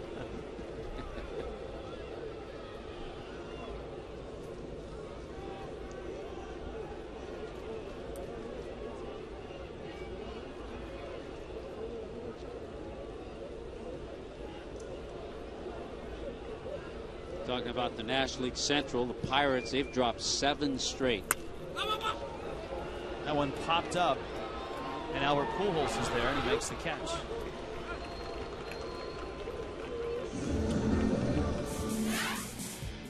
Fox Sports Game Connect. It's the ultimate online experience for fans. Log on, take part in the most interactive forum during Marlins games. Stats, trends, exclusive analysis, and live Twitter feeds. Plus, you can even share your thoughts with the game broadcast. Fox Sports Game Connect, now available on foxsportsflorida.com. Apparently tonight on the MLB Twitter page, Stephen Colbert has hijacked it. They've let Stephen Colbert loose for the rest of the night. You'd like this one. Remind me again, when the count is 3-2, does it favor the batter or the color commentator who gets a new excuse to talk? The pitch is inside. Well, happy to find out that clear heads have prevailed. Just one error charged to Bonifacio. Thank you. See, I got worked up on that one. You did.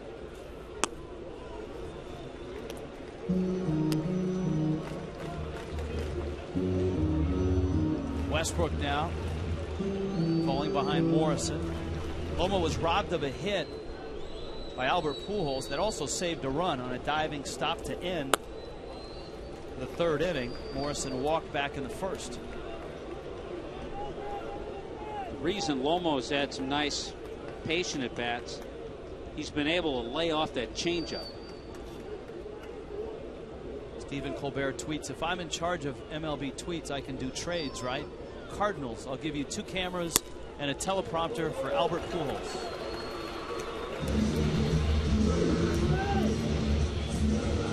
I think it would take a little more than that. Yeah, I don't think the Cardinals will go for that one. I think in the people we've talked to, tried to touch base with those who are close to this Cardinal organization, and most seem to feel that Albert Pujols will be a Cardinal and will not go somewhere else.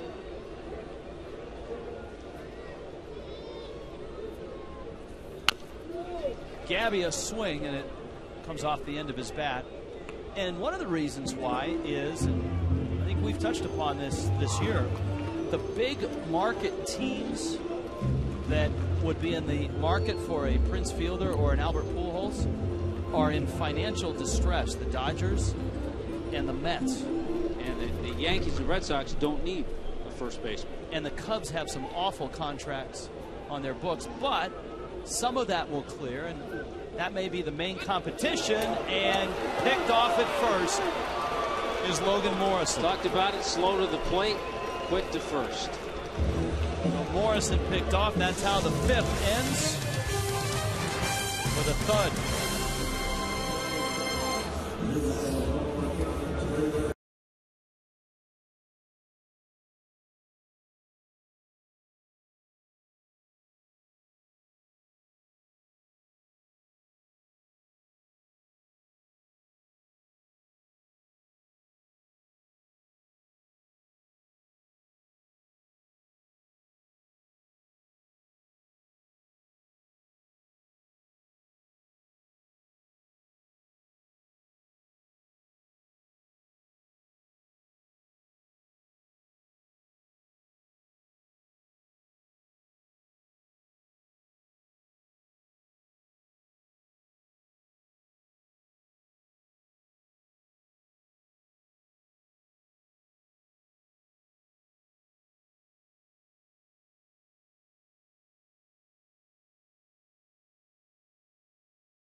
Presentado por KFC.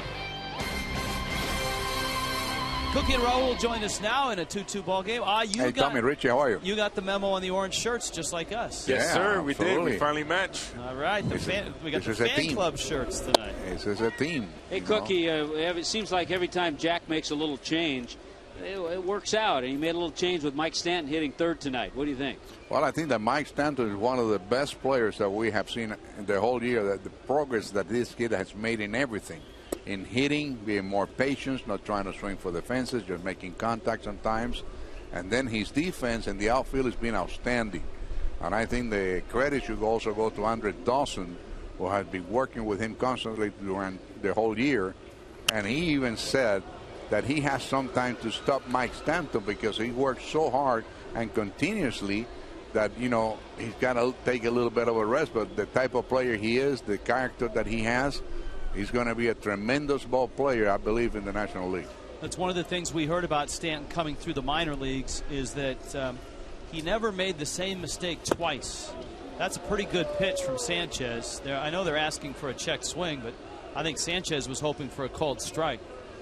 Well, Sanchez has pitched very well after that, you know, a little bit of a wildness that he had early in the innings, but he's throwing the ball pretty good right now, and, you know, 93, 94 miles an hour.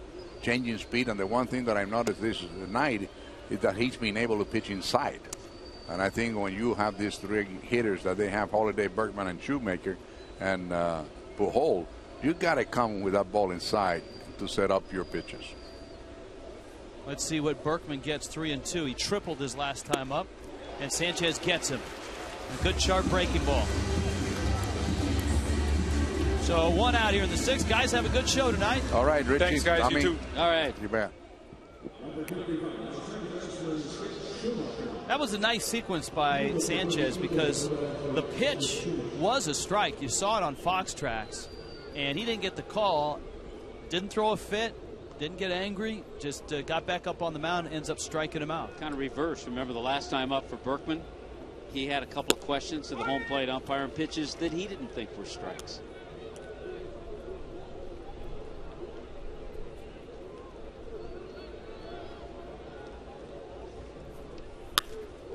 To center.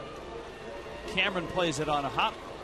Skip Schumacher has his second hit of the night. And we check in with Frank Fort. Frank?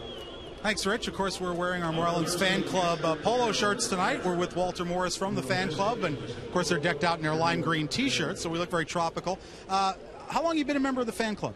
I've been working with the fan club since probably about 2002, but we've been around since '97. Got about 1,000 members. What are some of the events that you like to put on for Marlin fans? Yeah, basically, first of all, the fan club is really about the Marlins fan community, and that's what we try to do. We try to create that real community effect. And when we do that, we attend watch parties together a lot of times, and we also go out for a big autograph session, spring training with the Community Foundation, and a few other things. You got a big autograph session coming up when? Next Saturday is our autograph session for this year, and I know we have a lot of excitement about it. And I know you're very excited, like all Marlin fans, about the new ballpark next year where we can sit in some air conditioning. Oh, yeah, and everybody's asking us about what the logo is going to look like for next year and what the colors are going to be and everything, and all I can tell them is it's a secret. Walter, thanks for the visit, and continued good luck. I know the Marlins appreciate the support. Thanks for just getting the word out about us, and make sure you check us out on Facebook, too, because we have a great presence there. All right, and Walter, and a picture of me and Walter will be on their Facebook page later on tonight. Rich, back up to you. Hey, you're all over everywhere, Frank. Tommy will friend you, Frank, later tonight. Daniel Descalso is at the plate. Sanchez trying to keep Skip Schumacher close. Descalso has bounced out and in line to right. Remember, he had the at-bat where he was clipped in the back foot with a pitch. The home plate umpire, Paul Schreiber, didn't hear it or see it. And after much discussion, Descalso had to climb back in. He did hit the ball hard, but Schreiber kind of admitted, look, I didn't see it, and I didn't hear it. Well, the whole essence of the play, he got the other umpires to come together, and no one clearly could say they saw it hit his foot.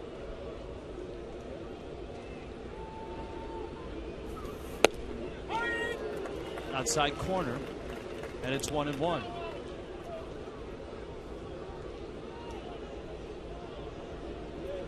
Sanchez right now at 79 pitches. with 2 outs in the 6th. And still having trouble getting support.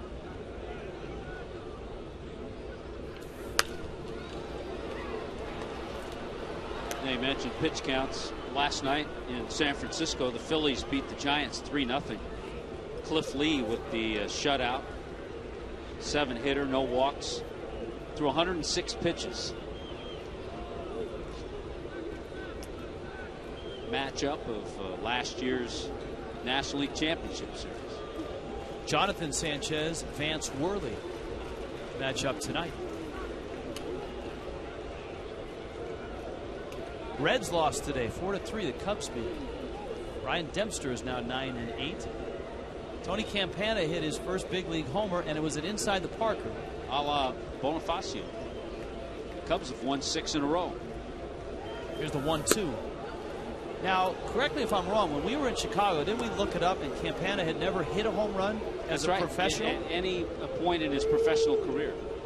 So, yeah, he got it down the left field line. It kind of snuck by Yonder Alonso playing left field, not real familiar with Wrigley Field. And we've seen Campana run at tremendous speed. 2-2 to Descalso in the dirt. And Bonifacio was the last big leaguer to do that, have a inside the Parker as his first major league homer.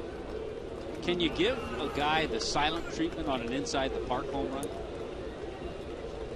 Well, the one thing's for sure, there's no problem getting the ball back.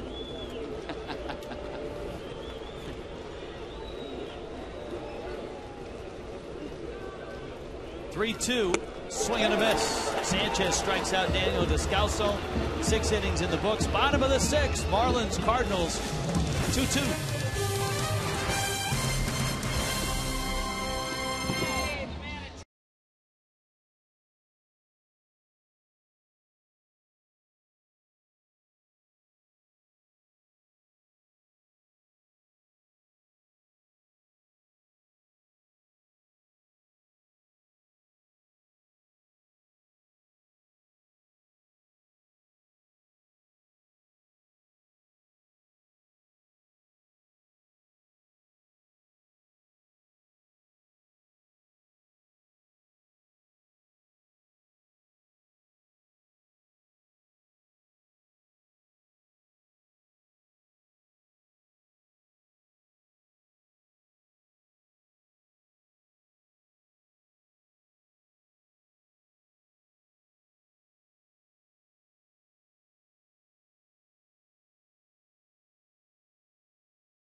Have played to a 2-2 standstill right now.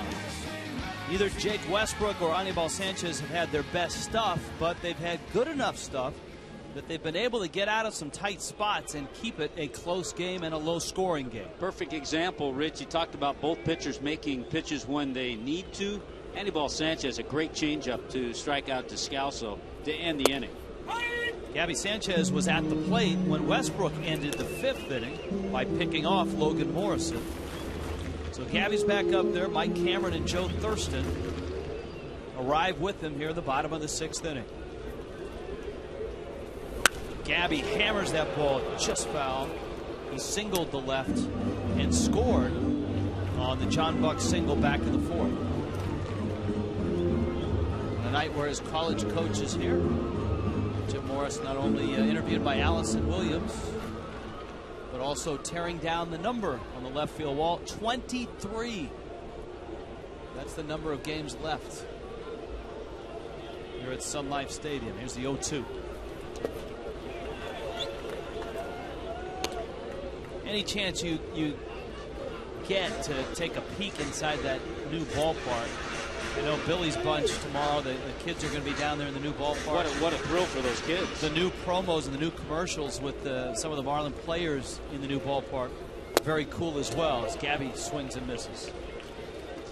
Joe Westbrook opens the sixth with a strikeout.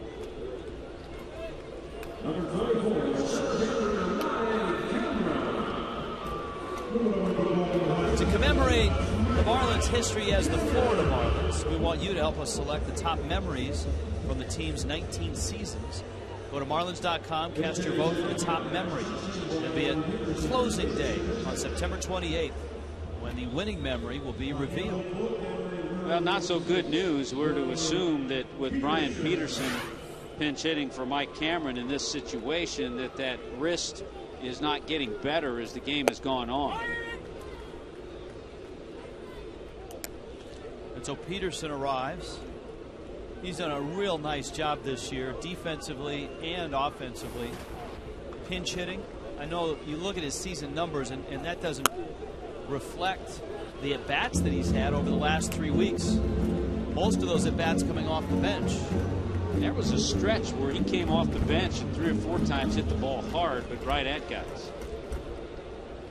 As a pinch hitter this year, he's 4 for 10. But he turns and launches it out of play. Now, when he was a single-A player, he would go back to Southern California, and he and his buddy would go down to the batting cages to hit in the offseason. One day he stumbled upon a couple of guys that looked familiar in the cage, and it was Mark McGwire working with Matt Holliday. And this was before McGwire was the hitting coach with the Cardinals. Peterson pulls that one foul. And Peterson and his buddy, who at the time was in the minor leagues with the Mets, were just so enthralled with there's McGwire and there's Holliday, they quietly sat in the corner and watched him hit. Came back the next day, same routine. It took him 2 weeks before Peterson had the courage to ask McGwire a question. And McGwire said, well, just hang in there about 15 minutes and I'll show you a couple things. And Peterson said the 15 minutes turned in. They waited 15 minutes, and McGwire was with them for about an hour and then invited them back the next day. And from that point forward, Peterson and his buddy became a regular at that group, with McGwire leading the way in the cage. Exchanged cell phone numbers.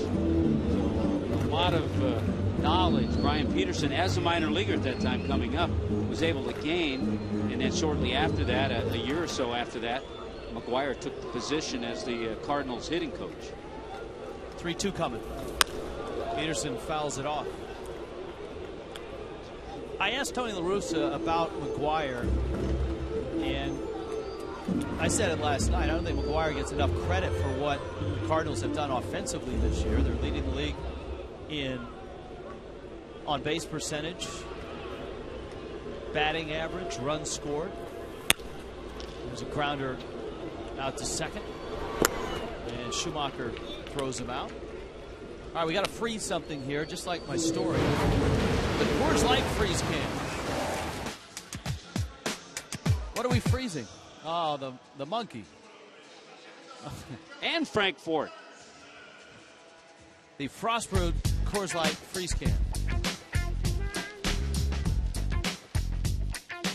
Just shameless promotion. I think you went 3 rounds. Shameless promotion for the Planet of the Apes tonight. Here's Thurston.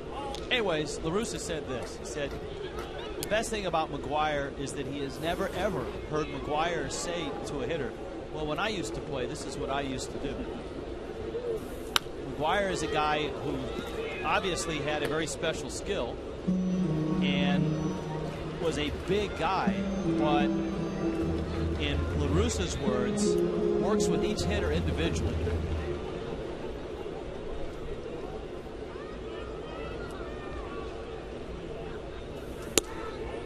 Thurston takes outside.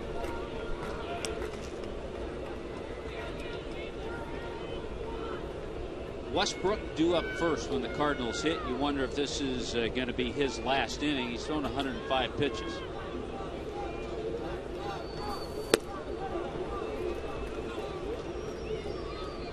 Two and two. Thurston has a stolen base in the ball game. That play at the plate in the second inning is getting bigger and bigger as this game goes along. In a 2-2 game, he was thrown out trying to score the ball by Laird. He went fishing after a breaking ball in the dirt. A 1-2-3-6 for Westbrook to the 7th. 2-2.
%, of all sales on Saturday and Sunday from the two Tommy Bahama locations will go to the Marlins Community Foundation. And the meet and greet with the players starts at about 5:30. The Marlins have an afternoon game, but the 4 players will be coming by. Brian Peterson will be one of those. Peterson out in center field. He stays in the ball game. John Buck will be there as well. Buck will be bringing one of his masks, his road mask, to be auctioned off in the silent auction there that night. Logan Morrison and Emilio Bonifacio. You can meet the players. If you make a purchase of $100 or more, you'll get an autographed baseball. As Corey Patterson pinch hits for Jake Westbrook. And Tommy and I will be there just to supervise if there's any fashion questions, anything we can help you out with. It's Sunday, Las Olas Boulevard, Fort Lauderdale from 3 to 7. There's the line. It's a great store, too. It's a great Tommy Bahama store. Patterson takes low and inside. So Sanchez ventures into the 7th, but Westbrook's night is done after 6. Top of the order for Call and Jay after Patterson. Now, see, Patterson sold it like he wanted Descalso to sell it, right? That's right, on the foul ball, yeah. Patterson, if you look back at his career, we talked about it last night, a guy that's had a good career, but never really the level that a lot of people thought he'd get to. When he was with the Cubs, he hit 24 home runs one year at 266. Played in 157 games. So spent a number of years with the Cubs, went on to Baltimore.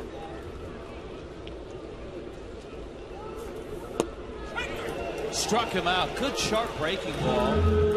And Sanchez strikes out Patterson to open up the 7th. Change-up and the breaking ball have been outstanding for Anibal Sanchez. And he just buries that in a perfect location. It's slider, just inside part of the plate. I think you really have to give Sanchez a lot of credit here, Tommy, because the second was an easy inning. The third wasn't an easy inning. Obviously, the fourth wasn't. That's where the Cardinals got their 2 runs. But he's hung in there. And here he is with 1 out in the 7th with 7 strikeouts. And he's kept the game tight at 2-2. And used that pitch very well, the changeup.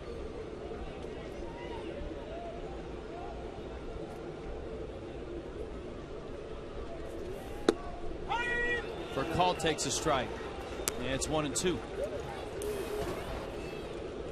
Great matchup tomorrow night. Chris Carpenter, Ricky Nolasco. We started at 6:30 with Marlins Live, 7 o'clock.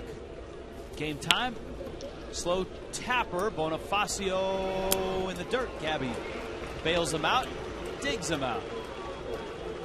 And as Tommy pointed out, that play in which Bonifacio bobbled and then threw wildly, he was given 2 errors. They've changed that now to just 1 error. Mitchell Boggs in the bullpen. Boggs, the only reliever the Marlins didn't see last night. You might as well get him up first tonight. John Jay fouls it back. Our producer John Solser pointing out that the Cardinals bullpen leads the league in facial hair. It's been that way for some time, right? I mean, just about every Cardinal reliever, I think Ryan Franklin was one of the guys that started it. Yeah, Lynn and Mott, Jason Mott there. Even Derek Lilliquist, the bullpen coach. He's got a little brush going. Maybe it's a little carryover from Dave Duncan's days playing for the Swingin' A's in the early 70s when Charlie Finley actually offered bonuses to his players that would grow mustaches. They became known as the Mustache Game. Here's the 1-2.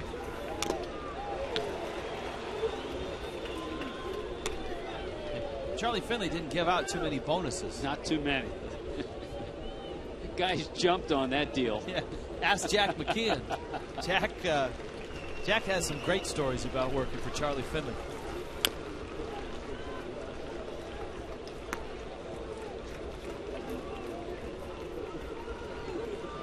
Jack McKeon and Tony La Russa matched up in a 2-2 ball game.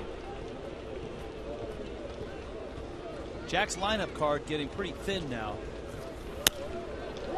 Liner to left. Morrison is there, and he makes the catch. And Anibal Sanchez with a nice 1-2-3-7. 7th inning stretch in Miami.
Super Saturday.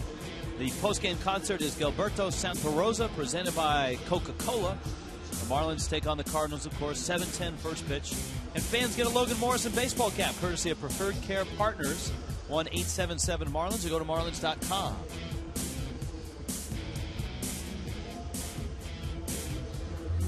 Corey Patterson going to stay in the ball game, and he's in center field.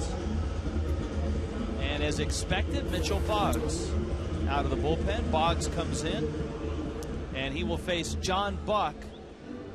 Anibal Sanchez is due up second in the inning. Then you got Emilio Bonifacio. Now the Marlins bench thin already with Hanley Ramirez not available. Jack had to make the move with Mike Cameron. So Brian Peterson has already been burned. So Sanchez is in the on-deck circle. You know, the ultimate here would be for John Buck to reach first base. That way you can have Anibal Sanchez drop down a bunt. Nobody's in the Marlins bullpen. And really, if you think about it, the last couple of innings have been the best for Sanchez. Up the middle and into center field. That's a base hit for Buck. And this is the perfect scenario. Now you can bunt Sanchez and try to move Buck up. Although, with a catcher at first base, it better be a good bunt. Ball hit sharply, good top spin, and we've talked about this field. And there's remnants of the U2 concert and soccer match and Dolphin scrimmage. Ball really came up, but it works both ways for both sides. Sanchez fouls that one back to the screen. You had Descalso coming from third and Pujols charging hard from first. Anibal had a nice sacrifice bunt down the third base line. Back in the fourth. He's helped himself out tonight. He drew a leadoff walk in the third and had the sacrifice bunt in the fourth.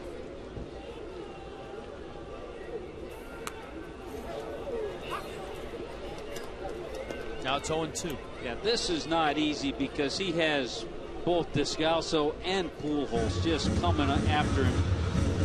And now he's got to try to do it again with 2 strikes, which he did back in the fourth inning.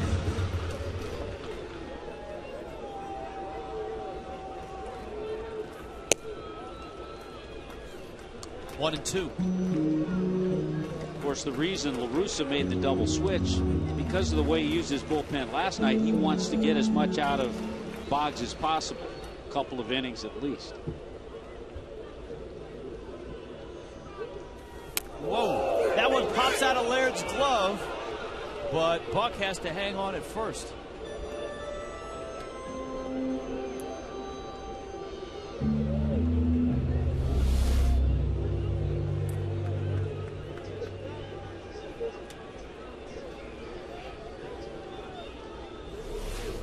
Now it's 2-2.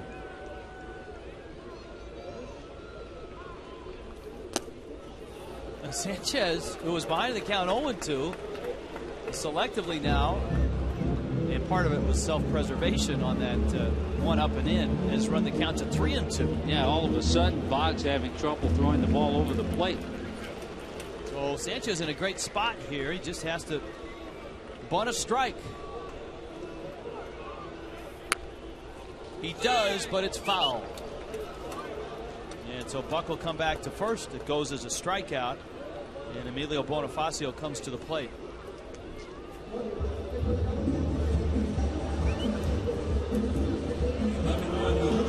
I think, again, and I've always had this theory, I think, with 2 strikes, you got to just bunt it back to the pitcher. Make Westbrook make the play. Make him throw to second base. You never know. Instead of trying to be too fine and take it right up one of the lines.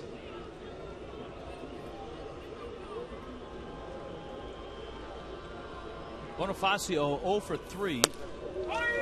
And Boggs hits the outside corner for a strike. After his 26-game hit streak was snapped, he is on a 5-game streak now. Though he has just 6 hits in the 5 games.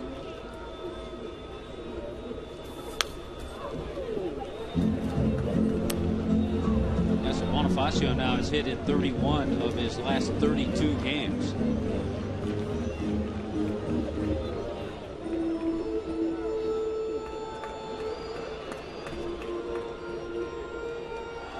John Buck, a leadoff single.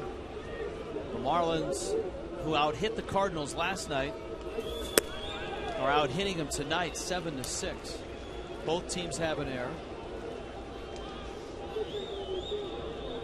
I'll say one thing: the Cardinals have some guys who can get it up there to the plate. Lance Lynn last night was upper 90s. Jason Mott's upper 90s.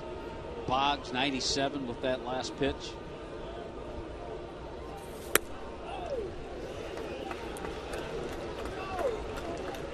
Two and two.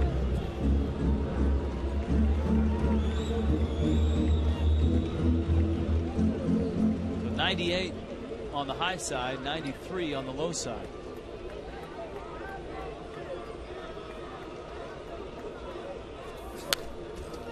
Boggs just bringing the heat right now, challenging Bonifacio.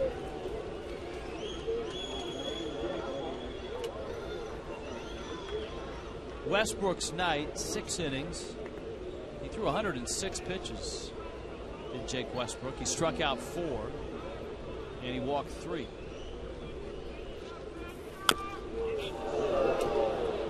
Now Bonifacio goes down. Boy, the Marlins can ill afford to lose anybody else. They've lost Hanley, they've lost Infante. Tonight they've lost Cameron.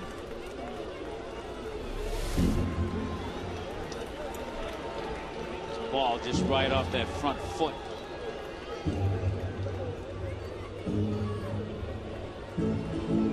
Good battle Bonifacio is giving to Boggs.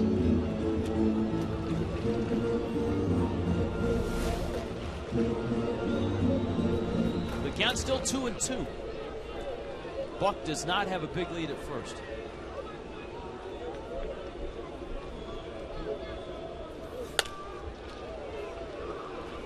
Bonifacio staying alive, giving him his foot a little more time. You see where Boggs has worked him. Pitch number 6 is the one he banged off his foot.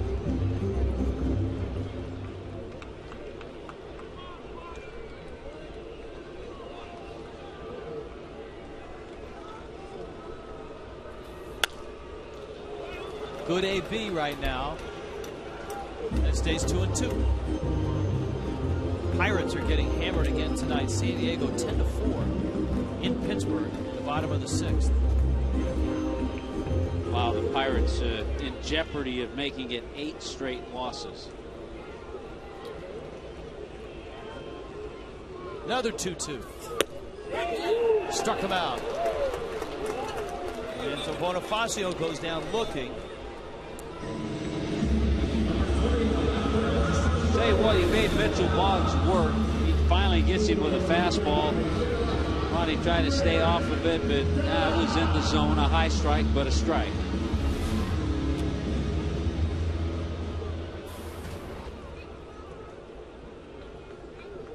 Dobbs in 0 for 3 tonight. He scored a run. He reached on a fielder's choice in the 3rd and scored on the Mike Stanton triple. Marlins lineup certainly has a different look tonight without Omar Infante. Dobbs in the 2 spot, Stanton hitting 3rd, Morrison 4th, Gabby Sanchez 5th. Stanton has responded, going 2 for 3. Dobbs drilled the ball to center field his last time up.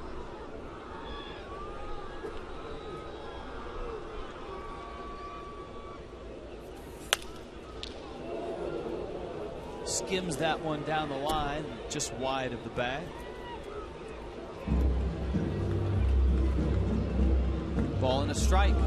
Atlanta is holding on to that 2-1 lead into the 8th inning at Citi Field against the Mets. Milwaukee all over Houston, 6-1 in the 4th in Houston. That's an important score to the Cardinals. They're 3 back, one foul back. Just checking that box score in the Braves Mets game. Dan Uggla still hitless, so 25-game hitting streak. He may have one more AB. Nationals have scored first in Colorado, lead at 2-0 in the 2nd.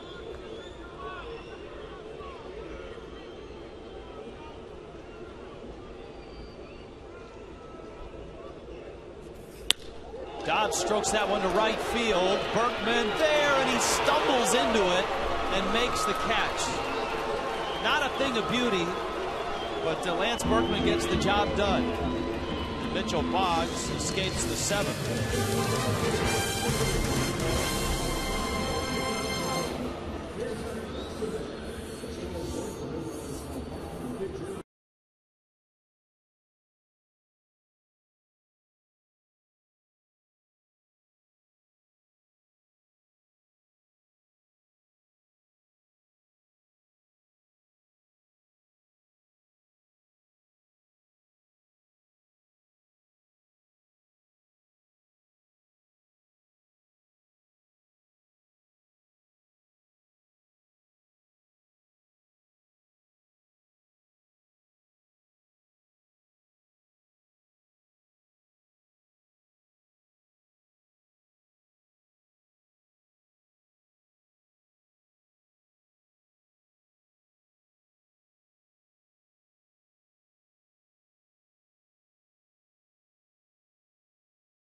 Rise of the Planet of the Apes, now playing at a theater near you. Rated PG-13. Some scenes might be, well, I don't know, what does PG-13 mean these days?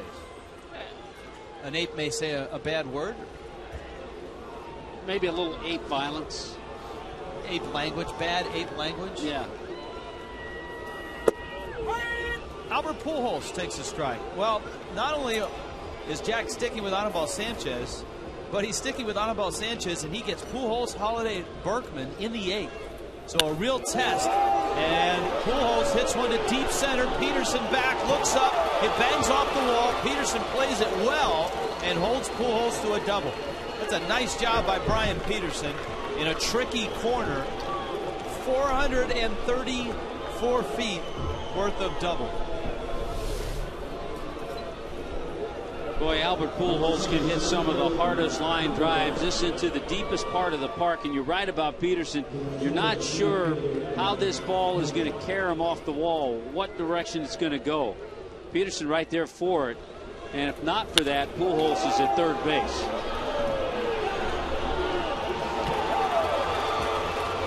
Marlins bullpen springs to life. Randy St. Clair is on his way out to the mound to talk to Anibal Sanchez. Now you've got Matt Holliday. We told you before the ball game, Holliday the best in terms of career numbers against Sanchez, and those numbers have stood up tonight. Of course, like cold hard blast. Homer to left last night, homers to right tonight. That opened the scoring in the 4th.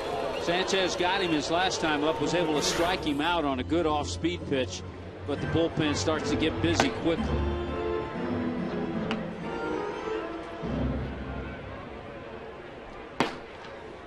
Mojica and Mike Dunn.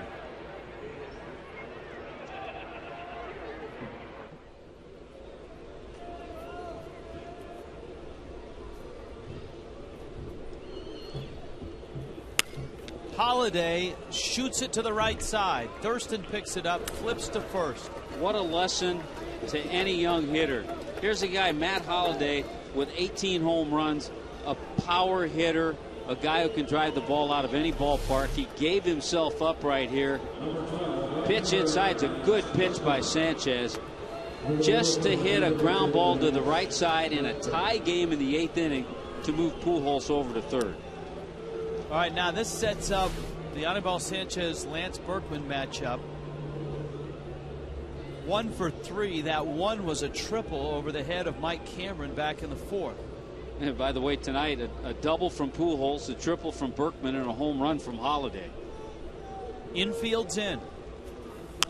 Berkman pops it foul, and that's out of reach.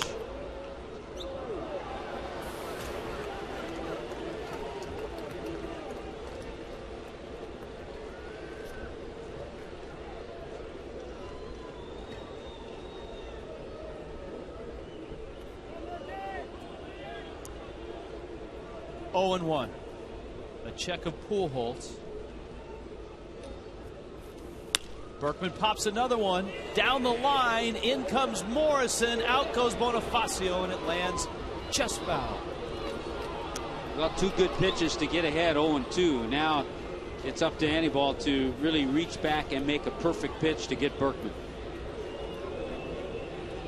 Now, we showed you that Berkman is second in the National League with runners in scoring position. Those are his career numbers against Anibal Sanchez. And with a runner at third and less than 2 outs, he's knocked him in 50% of the time.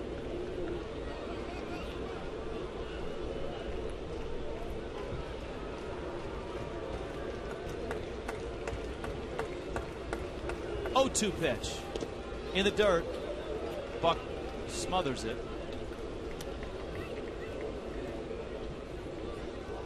Sanchez struck Berkman out on a breaking ball in his last at bat. And remember, on a 1-2 pitch, he threw a breaking ball that was in the strike zone, but was not called a strike. It didn't fluster Sanchez. He went to 3-2 and came back and got him. Yeah, we talked about it. The slider and the changeup have been good pitches for Sanchez tonight. 1-2. Just missed in. Fastball, had a little movement, but he missed off the plate. Sanchez at 104 pitches in a 2-2 game.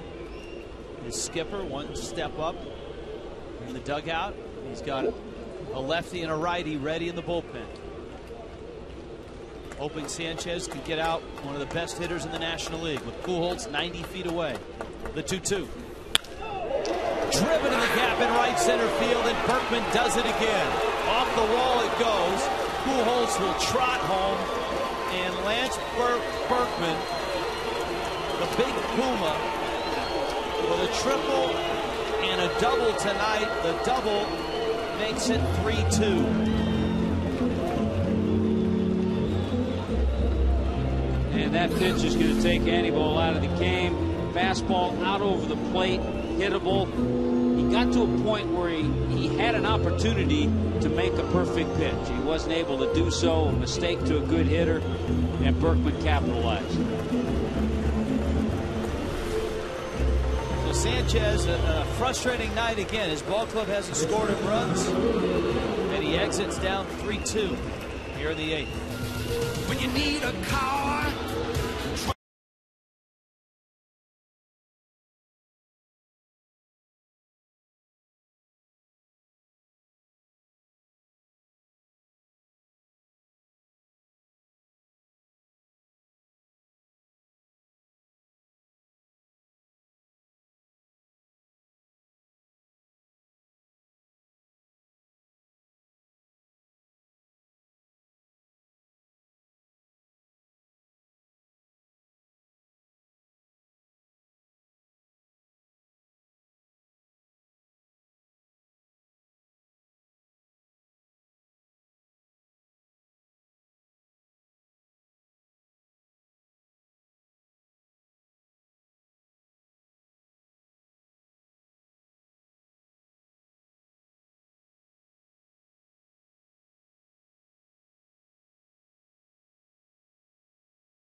Got to wave a little breaking ball, fastball to get ahead 0-2. Miss with the slider, miss with the fastball, and then the fastball out over the plate. You can see how upset Sanchez was. It's tough to pitch when you know you have to be perfect out there because your offense just hasn't given you a whole lot of support.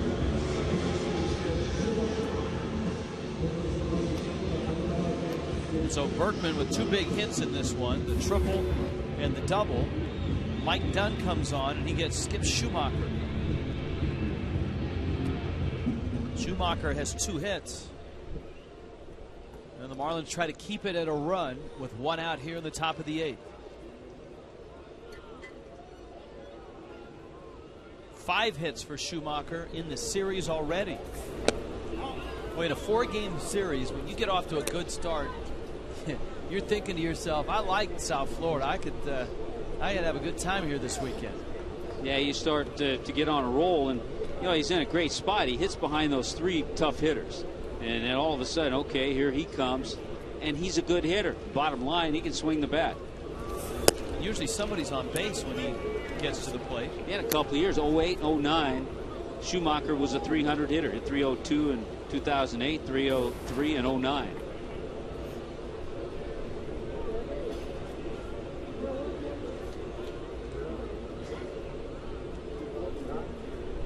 The word out of the Marlins clubhouse is that Mike Cameron has a sprained left hand. Marlins lost Omar Infante for at least 2 weeks with a broken finger on his right hand. With that bizarre injury last night when the ground ball clipped the finger as he dove to his left. He was replaced with Joe Thurston today. Thurston in the lineup at second base. They lost Hanley the other night in New York, making that diving attempt. Hanley will be out a few days. And Dunn, who comes in to face the lefty, walks the lefty. This week on Fox Saturday Baseball, Curtis Granderson and the Yankees head to Boston to take on Adrian Gonzalez and the Red Sox. Bitter rivals in the American League East. This week telecast of Fox Saturday Baseball begins at 4 Eastern, 3 Central, only on Fox. Jack McKeon.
This 8th inning for the Marlins, with the Cardinals taking the lead, Jack McKeon trying to stop it right here and give his ball club a chance in the bottom of the 8th or even the 9th.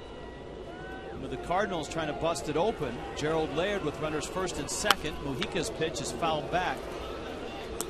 There's one out. That was the Holiday ground ball that pushed Pujols to third. He scored easily on the Berkman double.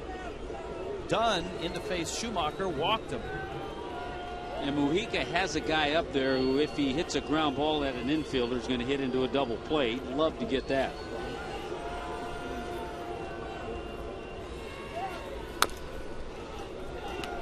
Pulls that one foul, and it is 0-2.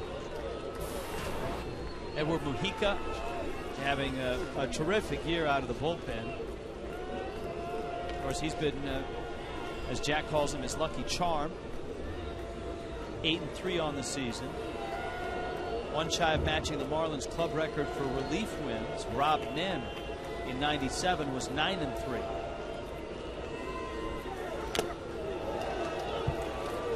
Maybe some of that luck will rub off in this ball game with the Marlins down 3-2.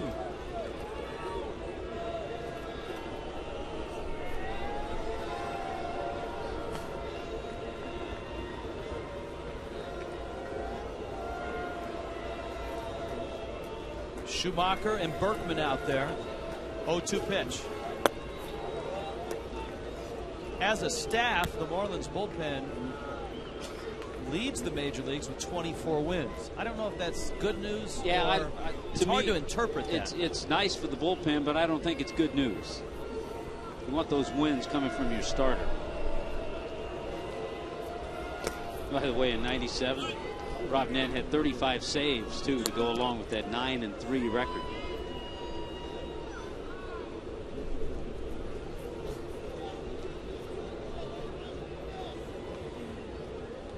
Count even now against Gerald Laird. Daniel Descalso is on deck.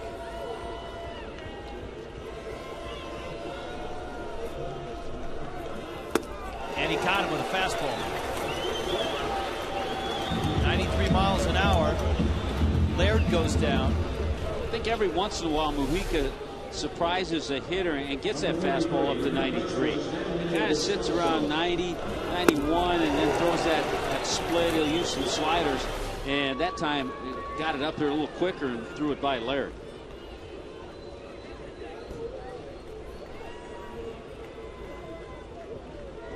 So Descalso now, who is 0 for 3.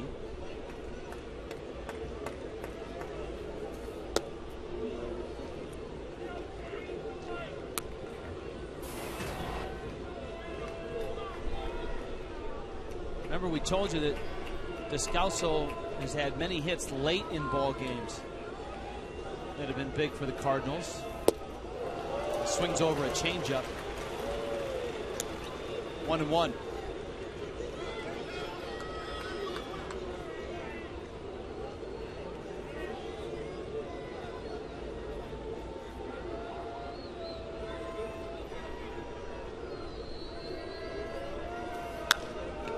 In the air. Peterson in.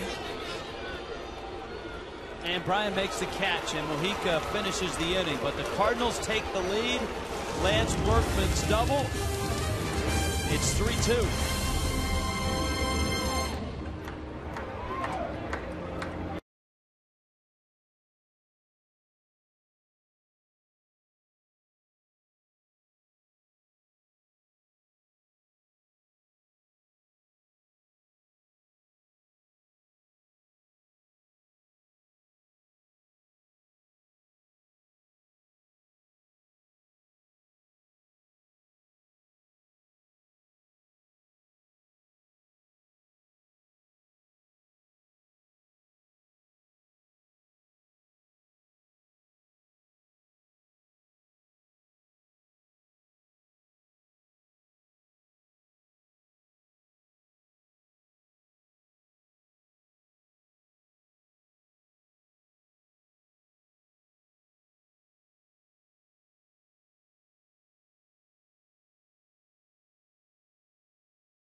Here in Miami tonight, our Tickets of America interactive poll question tonight. What's your favorite ape movie of all time? The original Planet of the Apes. Charlton Heston. Roddy McDowell. 48%. See, Gorillas in the Mist, that had no chance. King Kong, though. I like that 32% though on the original King Kong. I like that. Now, our producer John Solser pointed out that we had Jessica Lange and Fay Ray, but was it Naomi Watts? Was in the Peter Jackson version of that. Here's Mike Stanton, who climbs in, makes a breaking ball for Mitchell Boggs as the Marlins go about the business trying to tie this game back up. Well, that's a good inning to do it. Stanton, Morrison, and Sanchez, the three hitters, first to face Boggs. Boggs froze on that fastball. He thought he had a strike. It's 2-0. A single, a triple, and a pop out for Stanton. And he started the swing and couldn't stop it. Just couldn't stop on that fastball that exploded inside.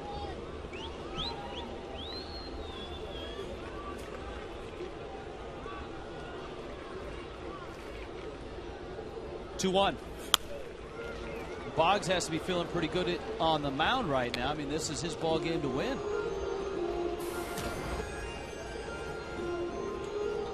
It's actually kind of interesting. We were talking about the velocity of three guys they have come in, throw upper 90s. They all throw harder than the closer, Fernando Salas. Right now, the pitch that Boggs is throwing for a strike, though, is his fastball. He's had trouble with his slider. There's Jason Mott, another hard thrower. Of course, that was the case for many, many years whenever Trevor Hoffman was closing for the Padres, and then the last few seasons for the Brewers. That one scorched so hard that even Pujols couldn't stop it. It's a base hit. We have talked about some of the shots that Mike Stanton hits. And yeah, the long home run, but sometimes the hard ground balls. This, a pitch away, just in solid swing. That's a beautiful swing. Pujols way off the line. He reacted to it and still couldn't make the play. Probably saying something to Stanton right about now. Logan Morrison is the hitter, and it looks like Tony La Russa is going to go get Mott. So a 3-2 game. Marlins have a runner aboard with nobody out. Here's a Marooney called to the pen. When you need a car, truck or van.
Big Puma has a triple and a double. Here is Jason Mott against Logan Morrison, a fastball that is low.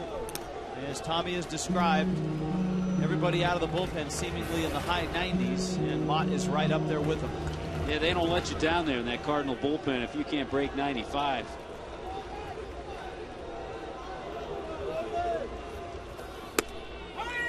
There's a strike.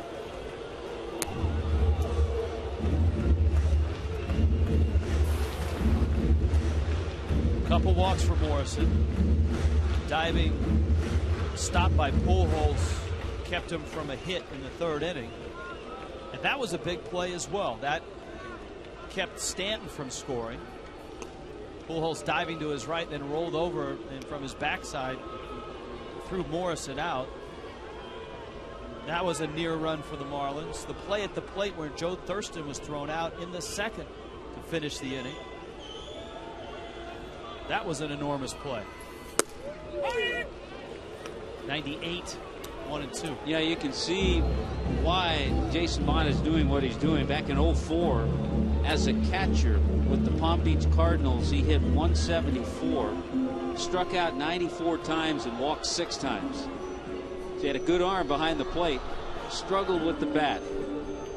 A couple more years, they transformed him into a hard-throwing right-hander. Morrison hits a ground ball to the left of Schumacher, who gets it out there. Stanton is out. Morrison now the runner at first.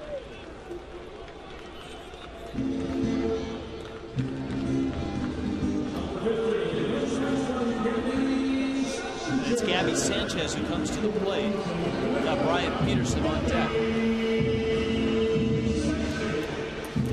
just happened by. Marlins and the Cardinals in the bottom of the 8th. The Marlins have lost Mike Cameron to a hand injury on a diving try early in the game. He twisted his hand back awkwardly, stayed in the game, actually had a couple of hits, but has left the game. That was one of the oddities last night of Omar Infante's broken finger. He too stayed in the game, and he had a hit with a broken finger. I think it tells you a little bit about those two guys, too.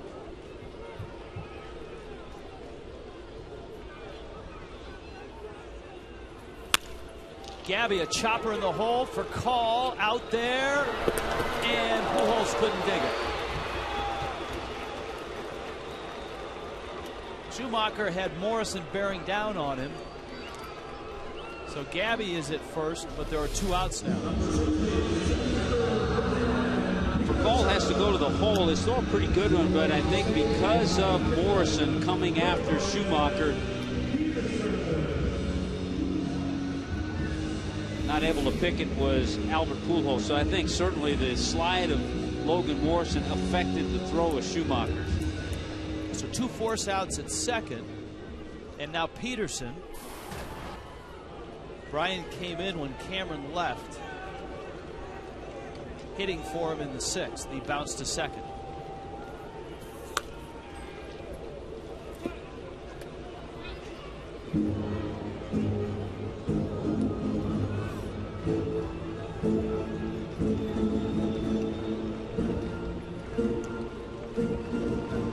The little guy's been everywhere tonight.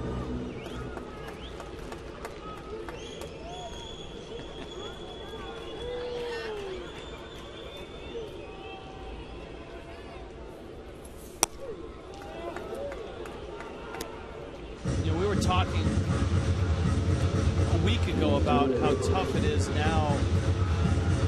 It was in reference to Joe DiMaggio's hitting streak. You see 2 or 3 different pitchers during the course of a game.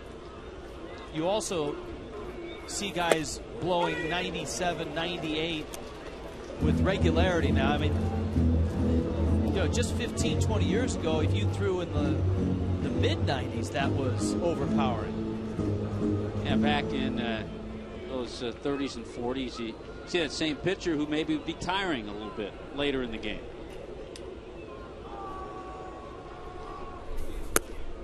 Mott misses out.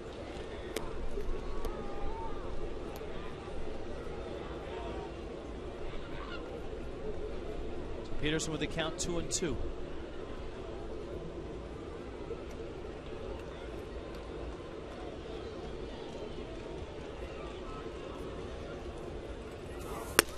And he throws it up and out, and Peterson, a big swing and a miss. Jason Mott overpowers Brian Peterson, and still 3-2.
9th. Edward Mujica is still in there for the Fish. Corey Patterson will get his first look at Mujica. And then you got Furcal and John Jay.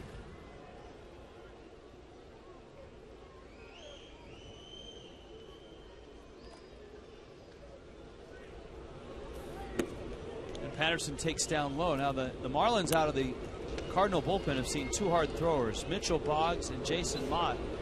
And they have a harder thrower up right now. Yeah, Lance Lynn. We saw him last night.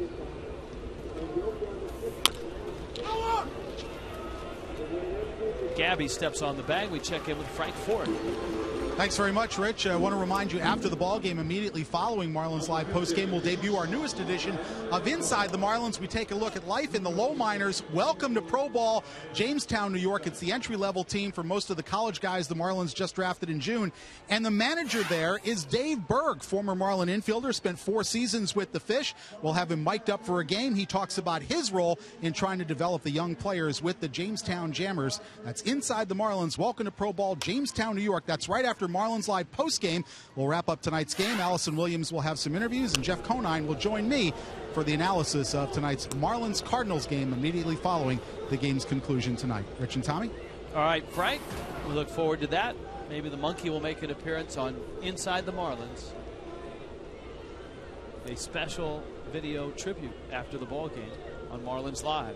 For Call, rips into that one to right. Back goes Stanton looking up. It's over his head, and it bounces off the wall. For Call digging for second. Stanton smothers it and then fires it in. It's going to be a 1-out double on a ball that was hit hard.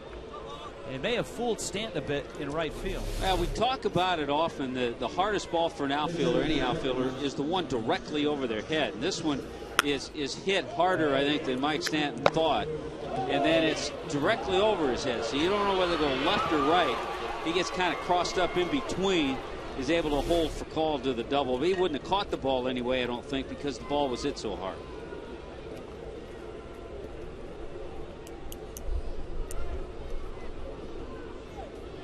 Ryan Theriot will hit, and he takes inside. This is the pitcher spot. Tony La Russa vacated John Jay's spot and inserted the pitcher on the double switch when he brought Mitchell Boggs in. Theriot, who was essentially lost his job as the starting shortstop, 2 for Call. But it does give Tony La Russa a pretty good bat off the bench.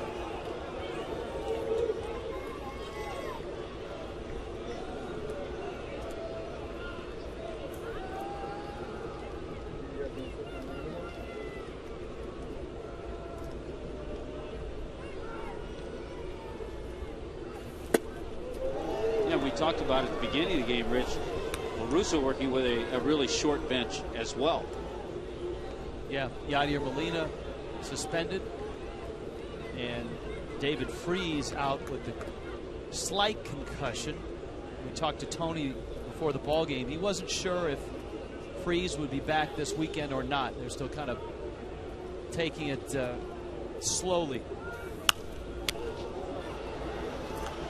That one fouled back and out of play. Now, the new rule in baseball is if a player does have a concussion or some type of concussion symptoms, there's a shorter it's DL. a 7-day yeah, window that you can replace that player with and bring him back after 7 days.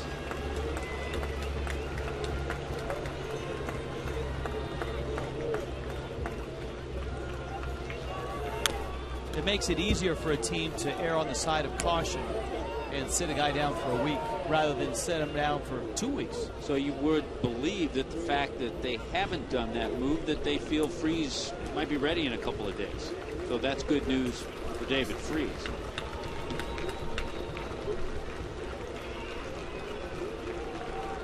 Mujica against Theriot with Furcal, great speed at second. To center, Peterson over there, makes the catch. Furcal tags. Peterson's throw is a strong one, and he almost got him. You forget that Brian Peterson has a really good arm. And he just showed it off.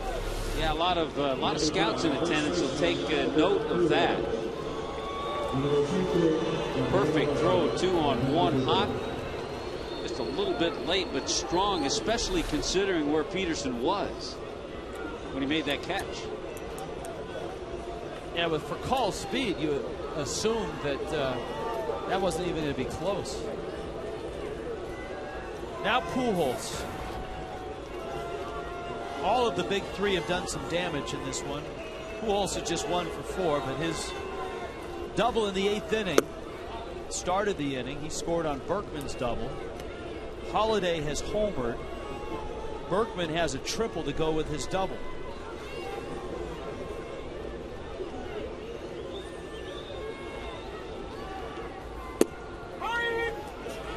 Count evens at 1-1.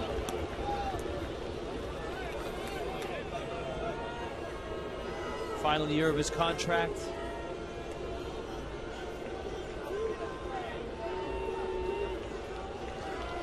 The 1-1. Maybe more so than any player in the big leagues, Pujols recognizes, and this is in talking to people that are around him, the historical impact of playing his whole career in St. Louis, in that town. I think he's reminded of that often with Red Schoendienst around. Occasionally now, because I believe Stan the man's 90, but he will be at the ballpark, so he's reminded of that history. You see Bob Gibson, yeah, at the ballpark. Lou Brock in spring training. Those guys come to spring training. Well, he can now the 2-2. Fastball broke his bat. Thurston is out. He's there, and he makes the catch. The Marlins need a run, and they go to the bottom of the 9th, trailing the Cardinals 3-2.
Maroney, South Florida, when you need a car, truck, or van, who are you going to call? 1-877-Maroney. And by Subway. Eat fresh. Downtown Miami. And in the bottom of the 9th, the St. Louis Cardinals have a 3-2 lead over the Florida Marlins. You know, if Tony La Russa goes to Lance Lynn, we saw Lynn last night. He came in and struck out the side in the 7th inning. He got Gabby Sanchez, Logan Morrison, and Mike Stanton. I think the interesting thing about this, and I'm sure La Russa has his reasonings, he's never had a major league save before. Lance Lynn has never had a minor league save. 65 games in the minor leagues before this year, 60 of those were starts. If you had to pick out Mitchell Boggs, Jason Mott, and Lance Lynn in a lineup, could you? Yeah, the guy with the beard. Hey, it's the guy with the beard who throws 97. Thurston takes down low at 95. Our Toyota trend tonight, 25 come from behind wins. Last Tuesday against the Mets, the last one. Joe Thurston leading it off. You got John Buck on deck. Lynn. This is low, and it's 2-0. Thurston certainly would be a great guy to get on. He has speed.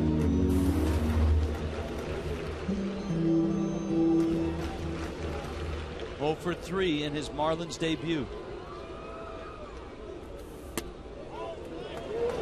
3-0. You have a guy in a position he's never been in before.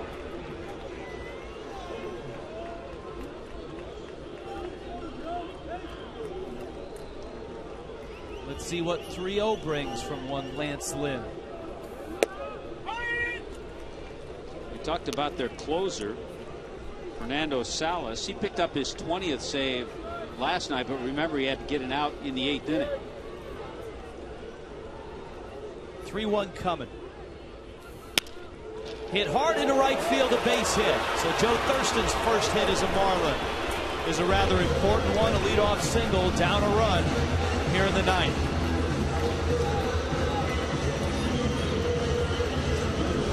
Good job by Thurston. He contributed a stolen base earlier in the game. He's made all the plays at second base. And bangs that base hit between Schumacher and Pujols.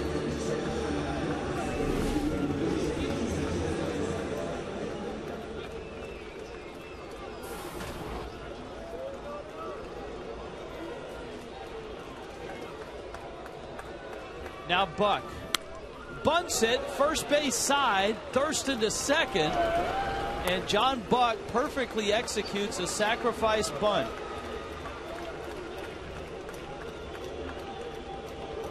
Buck, who is 2 for 3. And now here comes Dwayne Wise, and then you've got Emilio Bonifacio. Little surprise, but a great job by John Buck. Beautiful bunt. Now you get 2 shots. You can do this when you're the home team. Gives you a couple of shots to tie the game.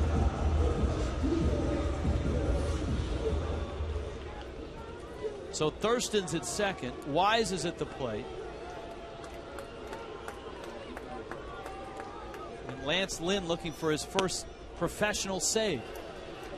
And he rides it in on Wise.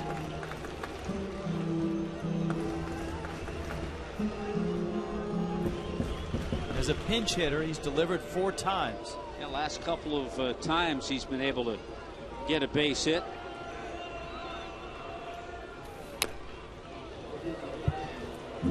Check swing and a strike. It's 1-1. By the way, Rich, that was the first sacrifice for John Buck since May of '09. So he hasn't been asked to do that a lot.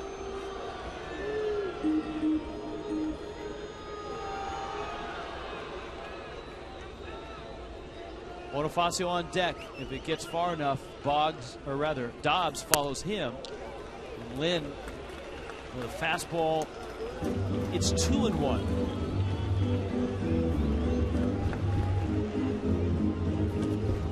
Look at that. Cardinals were 2 for 14 tonight with runners in scoring position.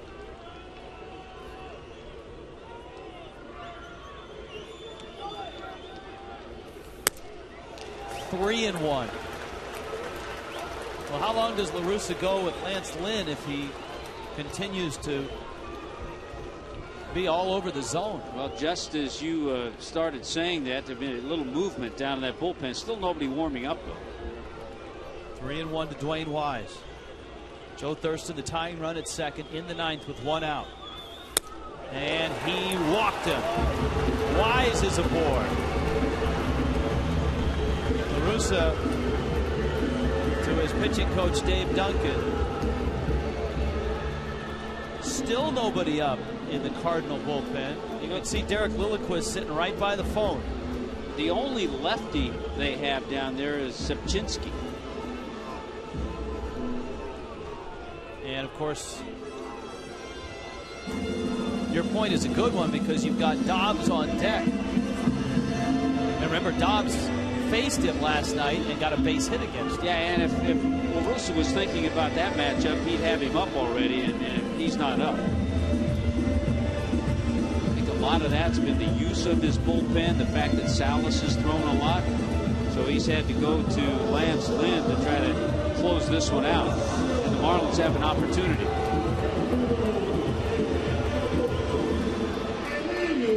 Well, you want to be selective, that's for sure.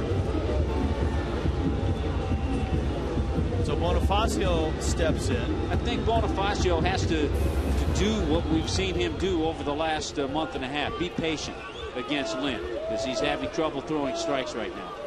Thurston at second, Wise at first. You've got excellent speed out there. There's a strike. He takes a strike. It's 0-1. If you look back at Fernando Salas, their closer, over his last 3 appearances, he's thrown 64 pitches. So he's probably not available tonight, or he'd be in there right now.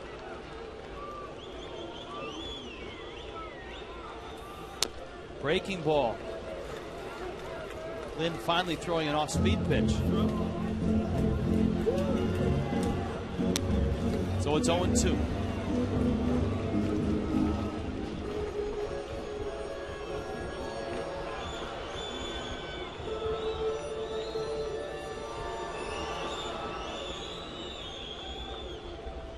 Wise the trail runner. Thurston out at second. And it's 0-2 on Bonifacio.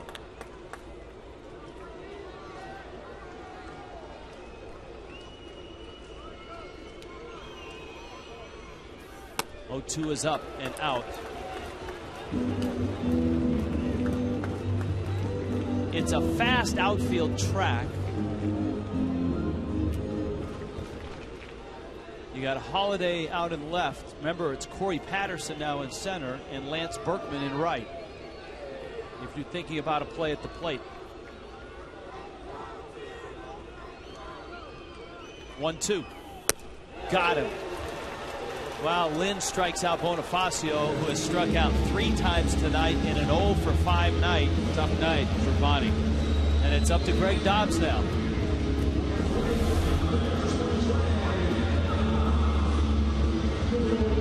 Dobbs is hitless tonight. He's hit a couple of balls well, one to center, one to right. Remember the play Berkman made? And he's also, in his 4 at-bats, seen 24 pitches. So he's worked the pitchers he's seen. He's seen a lot. He's had some good swings, fouled off some pitches.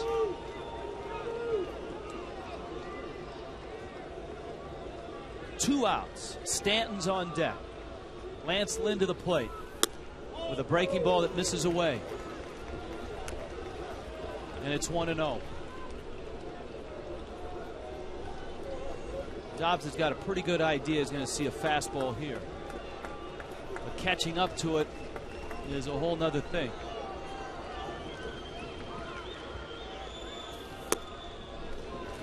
Just away, he dialed down the fastball, trying to get a strike. He came in at 94.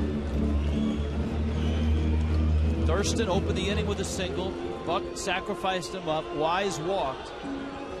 Lynn then struck out Bonifacio, and here is Dobbs sitting on a 2-0 pitch.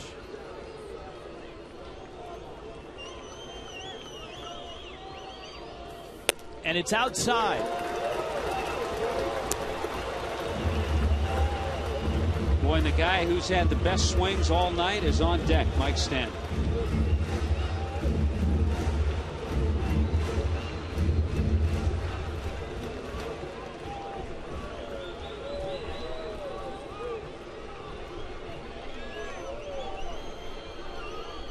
Pitch. That's outside. The bags are loaded for Mike Stanton with 2 outs in the bottom of the 9th.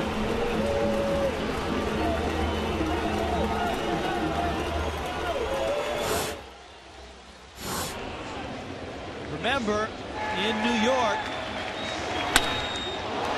in the 10th inning, Mike Stanton with a grand slam to knock out Jason Isringhausen and the Mets. And in this case, a base hit should be enough. A base hit to the outfield should drive in a couple of runs. Now you got 2 outs. You got good speed at second with Wise. Thurston's at third. Dobbs is at first. Crowd is on their feet. Here comes Lynn to the plate. Strike 1.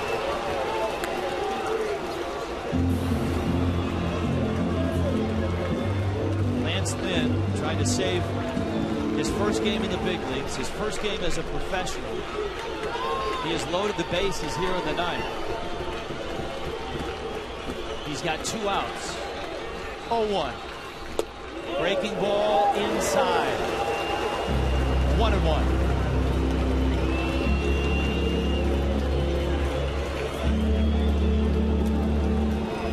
Thurston, Wise, Dobbs.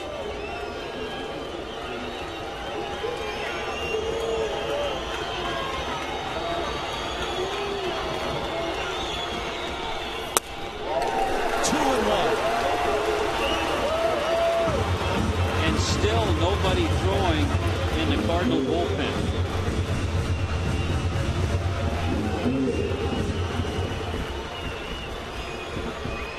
$14 balls, just 8 strikes. He's 2-1 on Mike Stanton.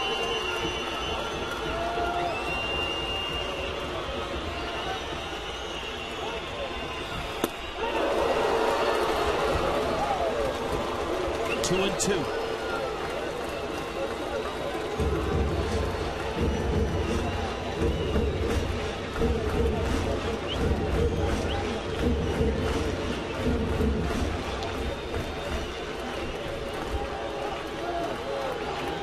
Tying run at third, winning run at second.